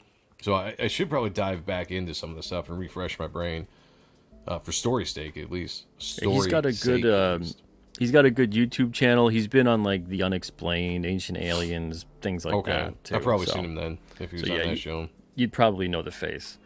Let's see here. Wow, Rick says, I met a dude one day and he gave me really creepy vibes. Something was off. 6 months later, he was arrested as a Craigslist killer. Oh, damn, dude. I did not know that. That's crazy. Well, thank God you're okay, man, and nothing happened. It's it's interesting because that's the part where I think certain people, and again, this is something that's throughout history. We're talking about auras and things like that, and energies and whatever else. Now, we're all energy. Everything is energy. It's just a different frequency, a different whatever, and it's the same thing when you're talking about emotion and you're transmitting a different kind of frequency, and you might have something resonate with someone else, and we use those words, but that word couldn't be more spot on, because just like in a guitar, just like in any kind of music, you're hitting that resonance. You're kind of going to have this harmonious sound sometime, and then sometimes you're going to have this dissonance where you're getting this kind of thing where it's like, it's in between frequencies and it's not quite gelling, and you get like that distortion going. Sound is a really interesting thing when you look into it and what it can do. Even in the Bible, there are so many things that are related to noise. Like ascending from heaven with a shout. That's not like somebody saying like, "Hey, I'm coming down." Like there's a reason why sound exists in the Bible, and specifically in the ancient world, what sound would do to things. Like sound it's an interesting thing when you dive into it. Yeah, unbelievably powerful, and especially the sounds we can't hear. Right. Because that's the other part too, talking about like interdimensionality. When you're talking about various things we can't see, things we can't hear, different frequencies, different light waves, whatever it may be, and then there's all these other kinds of things involved too, that kind of don't necessarily explain it fully, but explain it partially when you're talking about different things on a quantum level. And then that whole idea of like, well, if it's occurring on a quantum level, then it has to be occurring, on a macro level, on this bigger level. And it's wild what occurs on a quantum level with what they're discovering. But at the same time, the conspiracy theorist side of me is like, maybe sometimes they're just telling us that's what it's occurring. It could be. Have you ever seen that? Have you ever seen that experiment that I can't remember his name, but it was done like in the 70s or something, where a guy played, he had plants. He had two plants. And one plant, he played nothing but like classical upbeat music to the plant. And then the other plant, he played more like heavy rock, whatever the music was at the time then. And after, I can't remember, a certain period of time, the one plant was completely fine. It was growing good with the nice classical music, and the other plant died. Yep. Same environment, same kind of structures. Everything was being watered, lighting, all that kind of stuff the exact same way. But the music that was the heavy rock or metal or whatever it was at the time killed the plant, and the other music almost gave life to the plant. Yeah. I don't know what that means, but when you talk about sounds and tones and all that kind of stuff, like that's really interesting. It blew my mind when I saw that. I was like, huh. It really makes you think. It might be the same experiment, but it's definitely a similar experiment where they would say positive things to the plants. Yeah, I've heard of that too. Yes, positive tone of voice, positive things, and then the other plants, yell at them, say bad things, different tone of voice, and the ones that they did negative stuff to, the plants died. They didn't grow. The other ones, they flourished. It's interesting, man. There's some interesting stuff out there that we don't know, we don't pay attention, we don't care about knowing because now we got technology and everything. But there's some people back then that didn't have all the distractions that we have now. Really, bless them for jumping in and doing experiments and doing the research that they did back then, because we are heading down a path where we're not doing that anymore. Yep, and we have friggin' superpowers, man. Like, again, going into the comic book side of it, if we had like a Professor X. To train all of us into harnessing and utilizing our superpowers, whatever they may be, because we all have something. There's people that seemingly can do superhuman things, and why? Because they've trained themselves to be able to do it. Oh yeah, the athletic people. Yeah, there were so many times I see videos just on social media of people doing these insane flips and jumps and how they control their bodies in the air and stuff. To me that's kind of like a superpower, because they have harnessed something in them that allows them to be able to utilize their body in a way to do certain things that normal people can't, but we could if we ever focused on it. And if you think about that going further back, that had to have been more prevalent with people back in the day that understood their bodies, understood how the body worked better. They probably ate way better than we eat now. Back in the day, people talk about life expectancy and people didn't eat good because they're, all this food, parasites and stuff might have killed them. I was like, BS, like whatever you want to say, like people knew how to survive. They knew how to eat. They knew what was good for their bodies. Oh yeah. And they took care of their bodies, and they were able to do more things. They probably ran faster. They probably lifted more than we could lift. Totally. They were way more, like I said, we are devolving. We have been devolving, in my opinion, and we just keep on de-evolving, where there was a standard at one time, and we're just kind of going off like this the farther we go, generation after generation. Even people that go, look at the ancient Greeks and the ancient Romans and the art and the statues and this and that, and they're, this idealized human form. Yes, perhaps. But it's probably because everyone just friggin' looked like that. Exactly. Are you telling me that back then that they knew all the muscles that you could have in a body, the triceps and all this kind of stuff? This isn't Renaissance level art being done by Da Vinci or Michelangelo. This is like ancient. This is detailed muscle structure of these heroes or whatever statues, and it's just got absolutely, like, they looked like that. Not everybody, obviously, but there were people that absolutely looked like that back in the day and knew how to work out. Think about it. We know how to work out now because it's just been a thing for forever. You can go online and you can see workout programs. How the hell did they get those bodies? Those, every part of their muscles are worked out. It looks like bodybuilders back in the friggin', ancient Greeks and all that. That's not a stylized thing. That people actually look like that back in the day. Yeah, because there's a reason. And it's the same thing, because it's so funny. It's like the Egyptologist kind of stuff, where they're so dismissive of certain things, but then they're hypocritical about so much. And the same thing occurs when you talk about art of all these people with, like, oh, why is everyone fat? Because being bigger and fatter was denoting wealth and things like that. And it's like, well, it's so the ideal is like, I'll be a big fat guy, and you look at how powerful and wealthy and this and that you are, right? And that was the ideal of that time. But looking at the ancient Greeks and the ancient Romans and all kinds of ancient societies that have these, oh no, that's not representational. These are these other types of idealized. It's give me a break. Well, I mean, think about how when you think of all these ancient statues that you get to go by that were constructed just like you say, even before the Renaissance and stuff. The ideal body are in a lot of those statues. When you both men and female, when you look at the way they're constructed, Yeah. that's not just like us. We can sit here and we can draw characters and we can draw our ideal looking people, but that's by a ton of influences that we've had through a lifetime of reading and entertainment. Back then, obviously, they didn't have all that. That's what they saw. Those were the people they experienced. Think about having to travel so far to the next town or to wherever you have to go, however long it takes. You don't see a ton of people in your life back then, unless you're constantly traveling. So those people, that's what you saw. That's how they existed. That's how they looked. Yeah, peak fitness, the ideal body is because they used their body back in the day for everything. Yeah.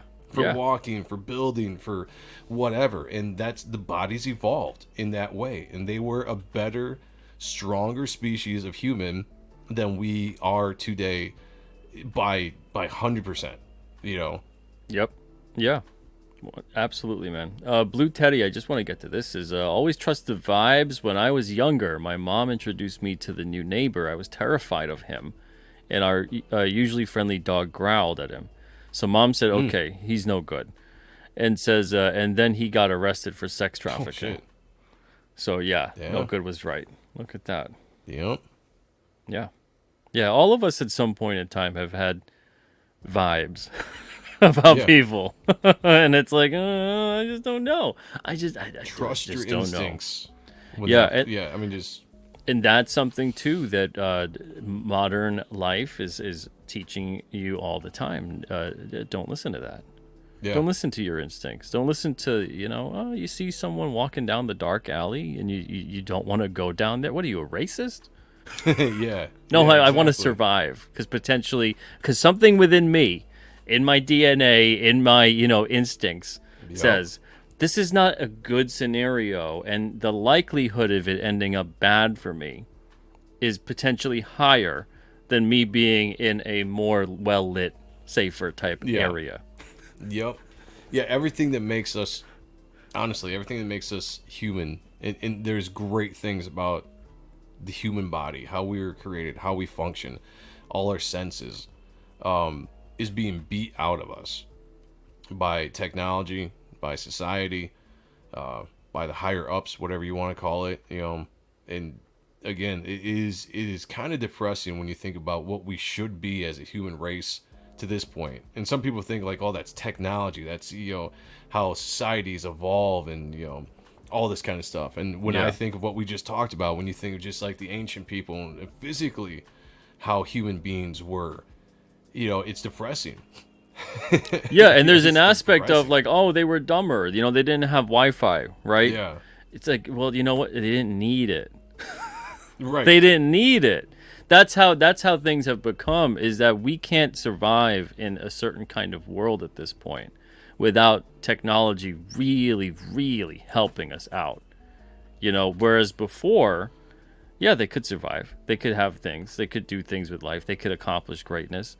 Certain things like lifespan and this and that and whatever. Sure, yes, that was a lesser rate. Yeah. But there was a lot of reasons for that too.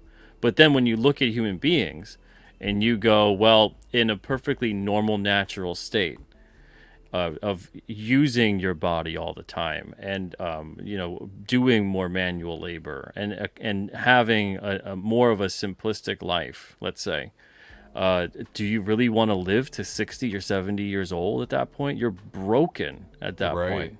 Yeah. Even nowadays, there's people who are now becoming broken by 60 or 70 because of lifestyle and food and yada yada and pharmaceuticals and your body's being broke down because of all the stuff that we put in our bodies because of food or just pharmaceutical stuff that is foreign to our bodies.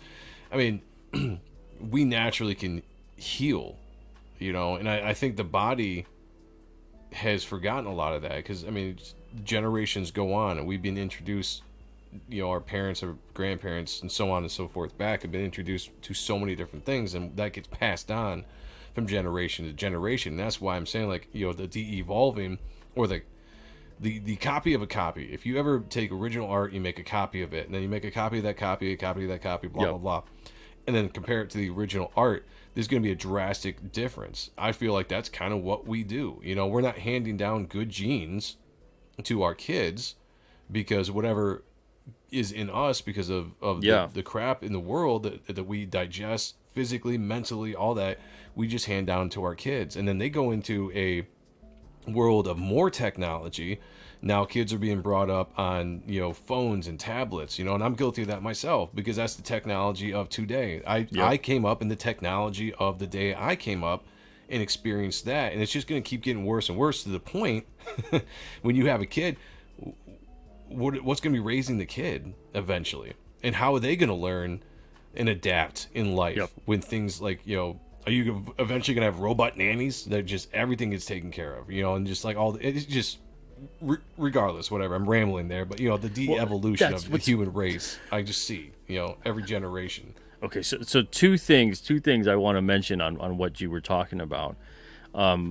So we have genetics and we have epigenetics, and the epigenetics is the stuff that's above the genetic base, and the genetic base is like, you're a human, this is, you know, what you basically are. Yeah. But the epigenetics is the stuff that's essentially you are changing that throughout the course of your life, you know, and that's a lot of the stuff you pass on, and that's how you get these various things, this kind of evolutionary aspect. But that's the thing that's insane, because so much of it is also altered by the things you eat. Yeah. And the things that you do and the habits you have and the habits you form, and you pass down these things to offspring, or, you know, that kind of thing, which is why obviously you see a big push on certain things. And that's why it's so insane when people are like, oh, anti-vax or whatever. I think it's more that people are anti-genetic manipulation. Yeah. Than because it's the farthest thing from what you would consider a deadened, weakened virus. That your antibodies, you know, attack this thing, and they're able to create that your white blood cells create antibodies based off of attacking this thing that they can easily defeat. This is a different thing that goes into your cell structure and is programming your RNA to do certain things and codify whatever, and that's friggin' disturbing. And then in terms of like when it comes to genetically modified food, holy crap. Mm-hmm. You know, you're breaking down this stuff on a cellular level. That's what food is. It turns into this stuff that fuels you and replenishes you, and it affects every aspect of you. So to say that like, oh no, well, the GMO stuff is fine. Fine from what? What's already perfect? What's already been naturally made? Processed foods are bad enough, but then to have genetic engineering, like that just gives me the heebie-jeebies. Anytime I see that packaging label on food, I'm just like, ugh, it makes my skin crawl. Genetically engineered. Yeah, and you know, going back to, you know, people get demonized by so many things nowadays. If you're not in the hive mind of thinking, you know, it's so easy to jump on stuff. But you know, like during COVID and everything, you know, people were talking about the herd immunity. That's a real thing. You know, that's how we fight off new viruses and stuff. And yeah, a new virus might come along, something might wipe out a certain amount of people, and it sucks, you know, but it's the nature of who you are, how the body exists will create a antibody to it, an immunity to it, and it will fight it off. You know, so when you say that doesn't exist, or you push back against people that are saying, hey, we shouldn't do all these weird things, because let the people deal with it, let the bodies take it in, let them get adjusted to it, let it fight this foreign thing, and let us create the immunity to it, and then we move on as a society. Again, instead it's like you lock us all down, and it starts picking people off one by one, because you are not allowed to create that, you know. And it's just, again, it's a pushback on what your natural body can do, how it's created to fight everything. I mean, again, the body is a special thing. The way we are made is a special thing that accounts for almost everything you can think of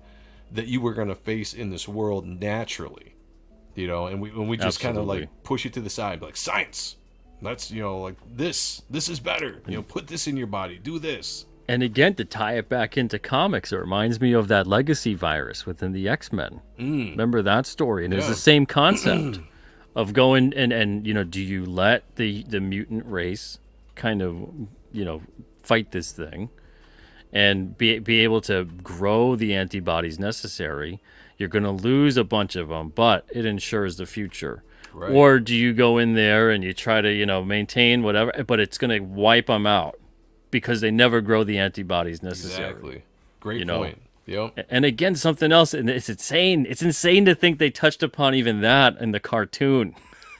I know, right? A 90s cartoon that touches upon that, and like Wolverine has to fight the virus so he can grow the antibodies, all this kind of stuff.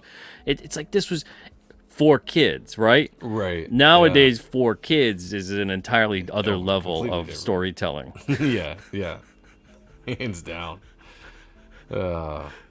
Jeez. But and it's so funny that in the chat here, What Geek says, you two should do a conspiracy show. I'd watch. What? Yeah. That's what this is right That's now. what this is right now, yeah. And thank you for watching. Yeah, appreciate you. But yeah, and exactly what geeks do, because you're able to manifest so much of the outcome, and it doesn't mean it's like wishy thinking, right? It doesn't it doesn't mean like, oh, I'm gonna be a millionaire, I'm gonna be, and then become it. Yeah. But at the same time, if you never have the thought of that's what you want to do, it's like we were talking about sci-fi breeds science. Mm-hmm. If you never have even the thought to conceive that notion, you will never become any of that. Right. So like you do essentially manifest these things by working towards them. Yeah. And it's the same thing that your body, it's the placebo effect, right? No one talks about that either in science. The medical miracle known as the placebo effect. Yeah. Known as the thing. people who have cured themselves of incurable diseases. Again, just body's an thinking amazing thing. The that they've mind done is an that. amazing thing. And we take it all for granted because we are all so super distracted by everything. You ever wonder why, when you look back to our like grandparents' generation or just our parents' generation, and I always love those pictures where people show of 60s teenagers on the beach or something, and you look at them compared to nowadays, and they're all fit, they're thin, not too many overweight people. Or like the fat character on a show, and you're like, shit, I'm fatter than that guy. Yeah, exactly, it's that kind of a thing. Yeah, right. Exactly. And it's just, and that's only changed in a generation, 2 generations. Yeah. And now this is what we are, and it is all to one. The food has changed quite a bit in America. Technology has made us even more lazy. We're not getting up. We're not doing a lot of activities. We're planting ourselves in front of the TVs or our phones. And we're just sitting constantly. The body doesn't like to be still. The body was not created to be at rest all the time. Your body will break down, and that's a scientific fact. You sit around, biology, long enough, your use it or body's lose going it. to break down. Yep. Yeah. And it's such a shame because of the fact that so many people are put in a position where this is sometimes one of the only choices they're presented with because of the way that the world has kind of come together to create a system at play, and it's like you got to strive so hard to try to still do what you can, as much as you can, in terms of taking care of yourself, eating properly, and even really making a conscious effort and I know it's difficult, and we all struggle with this, but to have a more positive outlook, to set goals for yourself, achievable goals, and also bigger goals that you're working towards that take more time. All these different things that will work towards helping to right the course and also fight the powers that be that basically want to keep you completely, in this state of helplessness, powerlessness. Yeah. Because the more you can feel that way, the more that they are like, well, here's a solution, and the solution is always going to endanger you in the long term, even if it provides a short-term effect that seems positive. They create the problem, offer the solution. Neither of it is good. We're a system of control that we have allowed ourselves to get in. Who knows if that's, ever something we're going to be able to pull out of. I doubt it at this point because I don't think enough people really care or pay attention. It's just they've resigned to this kind of life. The frog in a heated pot of water is basically what we are of society. We learn to kind of live with our restrictions now, and that just every generation you get more and more restricted, more and more controlled. And again, who's controlling us? Who's controlling the controllers? It's exactly. I mean, can you believe that they made that traitor to the crown president, Yeah. George Washington? Yeah, exactly. Exactly. That I didn't tree, think about it he for a should second, be but yeah, swinging from a tree. yeah. That Absolutely. treasonous son of a gun. Yep. You know, it's just like, oh man. It's it's interesting, man. It is interesting to see where we're going. The best you can do is if whatever age you might be in with our generation, if you have kids, just raise them the best you can with the most knowledge you can. It's the only way you Absolutely. can really kind of fight back, because there's tons of people out there that are not going to raise their kids with that kind of knowledge or want. 100%, man. Yeah. And the thing is, yes, in more ways than one, too, coming for the kids. Because, Yeah. again, going back to the GMO stuff, I look at it, and the vast majority is food that's aimed at kids. Oh, yes. Children's cereal? Absolutely. Holy crap. Holy crap. Candy?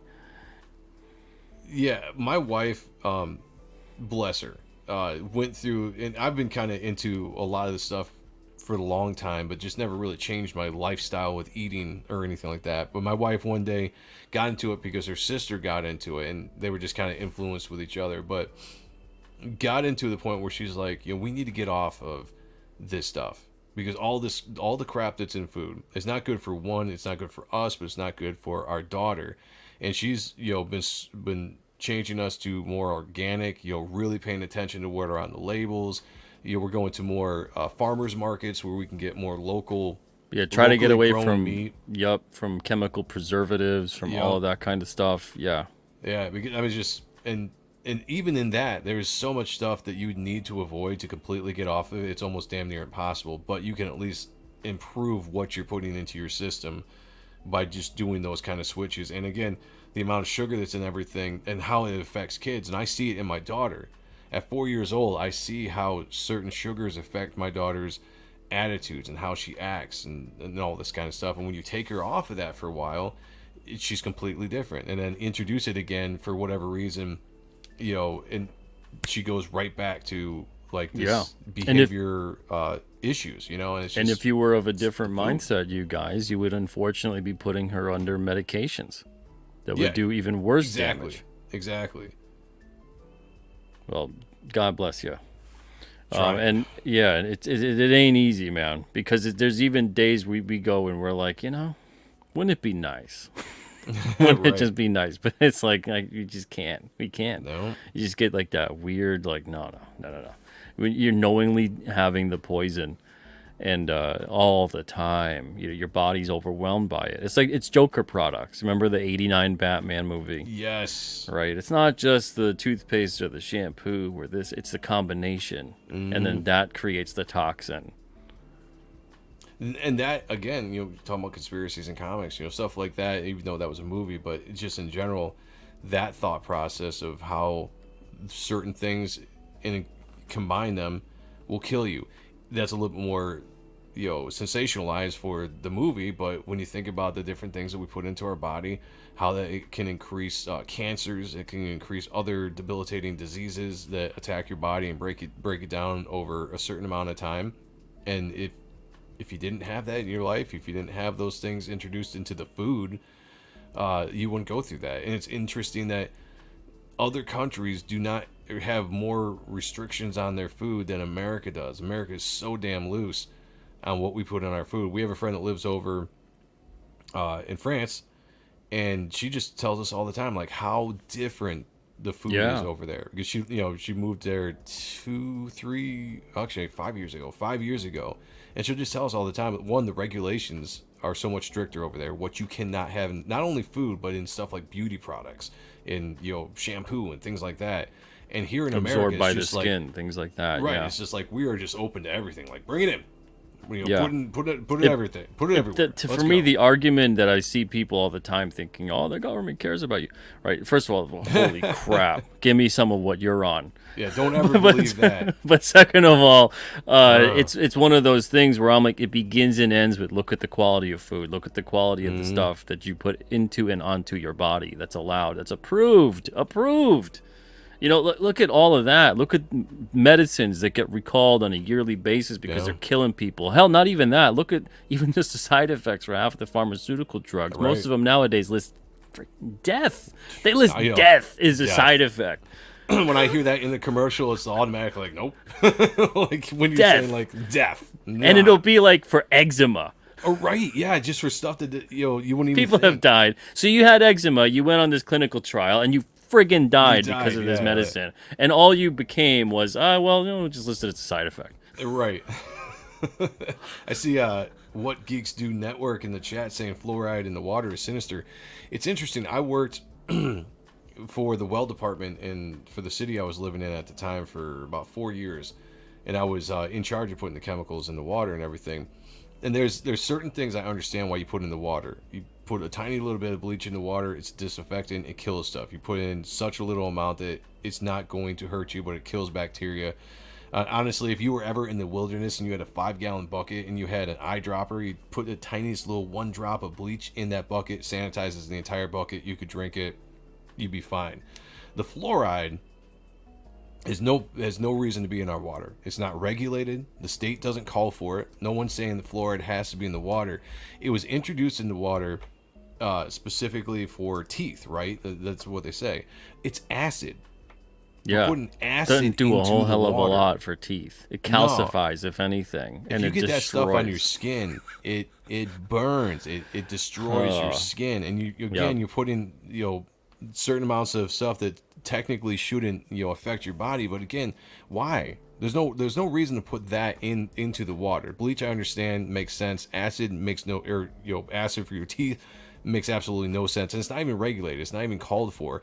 And besides that, there's a lot of places, natural fluoride in the groundwater that you don't need to add water, or you don't need to add that fluoride into the water. You got enough natural aspects in the water in general. So fluoride's weird, and I worked in that industry for a number of years, and another weird part of fluoride, which is interesting and ties into a lot of this stuff, is the calcification of the pineal gland.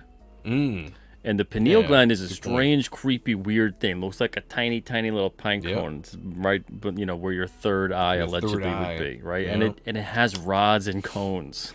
If you want to get creeped out, the Egyptians drew it all the time. Yeah, an undeveloped third eye, right? The pineal gland that regulates your melatonin levels, right? So it regulates your wake and sleep.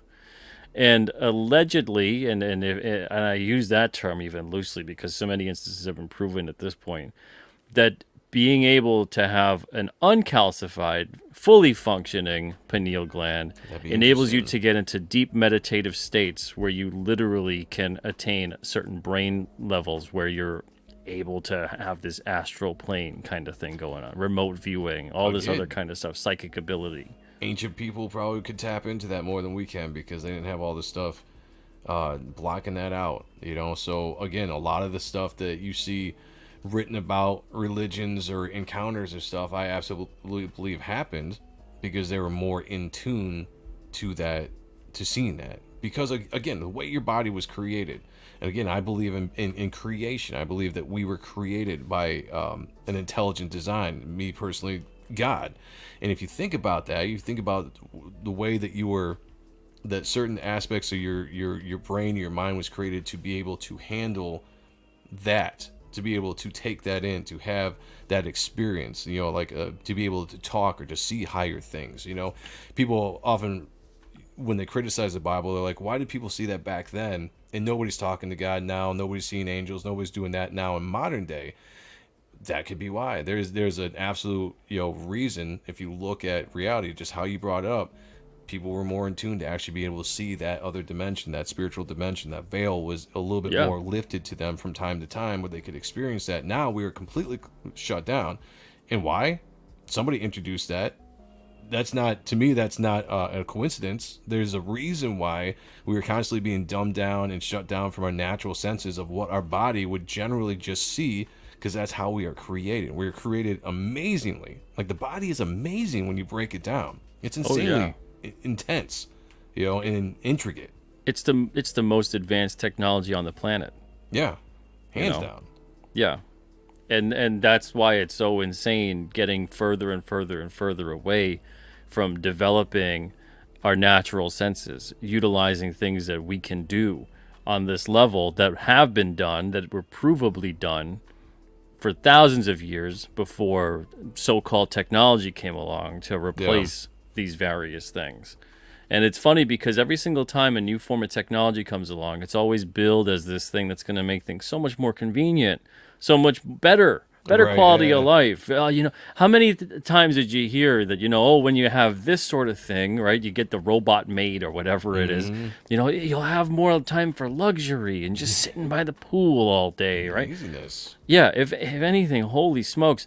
Not only is it trying to seduce you into the lazy side of things, but that almost never happens for the average person. If Yeah. anything, the more technology we get, the more difficult life becomes for the average person because it's straying so much further from what is natural and normal and understandable. We're getting there way too fast, way too fast. A lot of the tech is great, but at the same time, we have not matured enough as a species. We barely are understanding what we're capable of. We're being, if anything, told we're not capable of much and that we need this other stuff, even though it's been proven that no, we know what to do. We just have to actually understand how to harness it again. Yeah, again, if you hide the realities of history to people and get them a sense of that it was a more like it was like we've evolved so much from that. Like we have so much more abilities now. And you just hide that fact, and like look at ancient cultures, look at I don't care what anyone says about life expectancies or whatever. We talked earlier about the statues and how people probably looked back then, how they acted.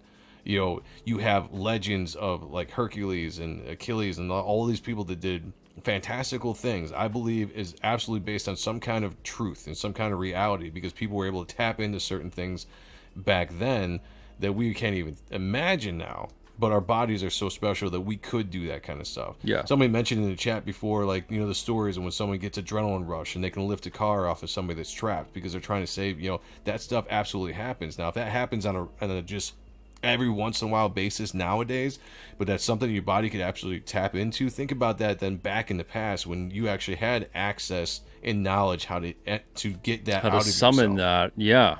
And now you have characters like Hercules or whatever that are these incredible strength and speed and like all that kind of stuff. I absolutely believe that took place at some point with people. Oh, totally. We work so hard as human beings in modern times to convince ourselves that that there's so much more that's impossible than we really want to understand, and that so much of it is truly possible and has been done, and we just got stories, it's fiction. Yeah. They were just doing it to explain things they didn't understand. Right. Yep. Coming up with unbelievably detailed and elaborate explanations Exactly. Yeah. for things they didn't understand. Crazy. Oh boy, man. Okay, so we're at the 2-hour mark. I'm gonna end it here. I'm sorry, guys. I wanted to invite you guys in, but the conversation tonight was too engrossing. But I'm glad that we got to actually get to a lot of your comments and questions too in the chat. Really appreciate you guys being here for these conversations. I honestly believe these kinds of conversations are very important. It's important to keep thinking, to keep exploring, to keep utilizing not just your imagination, but your sense of logic, and being able to understand that we don't really know a whole lot of anything. And it's important for us to find a place where we can discuss and not be met with necessarily like ridicule or arrogance in terms of, well, it's already, we know what we know, and that's all we're ever going to know. Because that's death. That's death right there. So let's, keep our minds open and keep conversing. And thank you guys so much again for being here tonight, for watching. And before we go, I want to let you guys know, check out King Cryptid. Really appreciate any of your support on this. This is on Indiegogo, and it's also on alternacomics.com. And then there is also, let me bring this up. There is also Reaper Destroyer, which is Joe's project. And Joe's got, what you said, 9 days or 8 days, something like that left? I got 9 days left on ending this campaign because I want to get ready, hopefully in the next couple months, getting it through the print and out to try to fulfill. Now I've got some people trying to convince me to keep it open for a little bit longer. But right now I'm adamant on closing it on the 30th. So if you're gonna back it, get in and back now. It's everything that, if you follow me on comics, everything I love about comics, sci-fi, adventure, fantasy elements in here. A lot of kind of stuff we talked about here. I got conspiracies, welded in throughout the story because that's just the way I think. If you like this conversation, we've talked about how fun it is to kind of take some of these ideas and make them into the story. And I put that into a fantastical version of telling a story, but I definitely dive into a lot of this kind of stuff. So if you guys like action, if you guys like great art, if you like conspiracies, if you like sexy women, check this book out. Only 9 days left to back. And a lot of these covers are never going to be printed again because if I reprint these, they're going to be brand new covers. So, oh man, well, get in on it. Pick this up. This is Joe's book right here. Time's a ticking. Yes, and if you guys want the links, they're all in the description of the show. So just go right to the description and click on the links for Reaper Destroyer. Also go sign up Go subscribe to Joe's channel on YouTube. I'm going to be there next week, right? Yes. I do believe it is. Next week. Thursday, Wow. I believe. Or next Wednesday. Next Wednesday? Is it, I'll look at the schedule. It's next week, though, yes. Next Wednesday. Next Wednesday. Yeah. So we'll have a conversation and talk some comic stuff and whatever else. But go check out Reaper Destroyer, King Cryptid, all that good stuff. Thank you guys very much again for being here tonight. And Joe, thank you so much, man. This was a blast. This was friggin' great. Absolutely loved it. I love these kind of conversations. Oh, yeah. Absolutely. Phenomenal. Everybody, take it easy. Have a wonderful evening and a better tomorrow. And I will see you guys tomorrow night. Tomorrow night, I'll be on here at 9 o'clock with, let's see here, John Hervey and Rod Looper. Nice. That should be a fun one, too. Talking about martial arts and comics. Yes. All right, everybody, take it easy. Have a wonderful night. See you guys tomorrow. See you. And Joe, thank you again. See you tomorrow. Have a great night, my friend. You too. And here we go. The thing's freezing, I swear. Okay, here we go. We're going to sign off. Take it easy, everybody.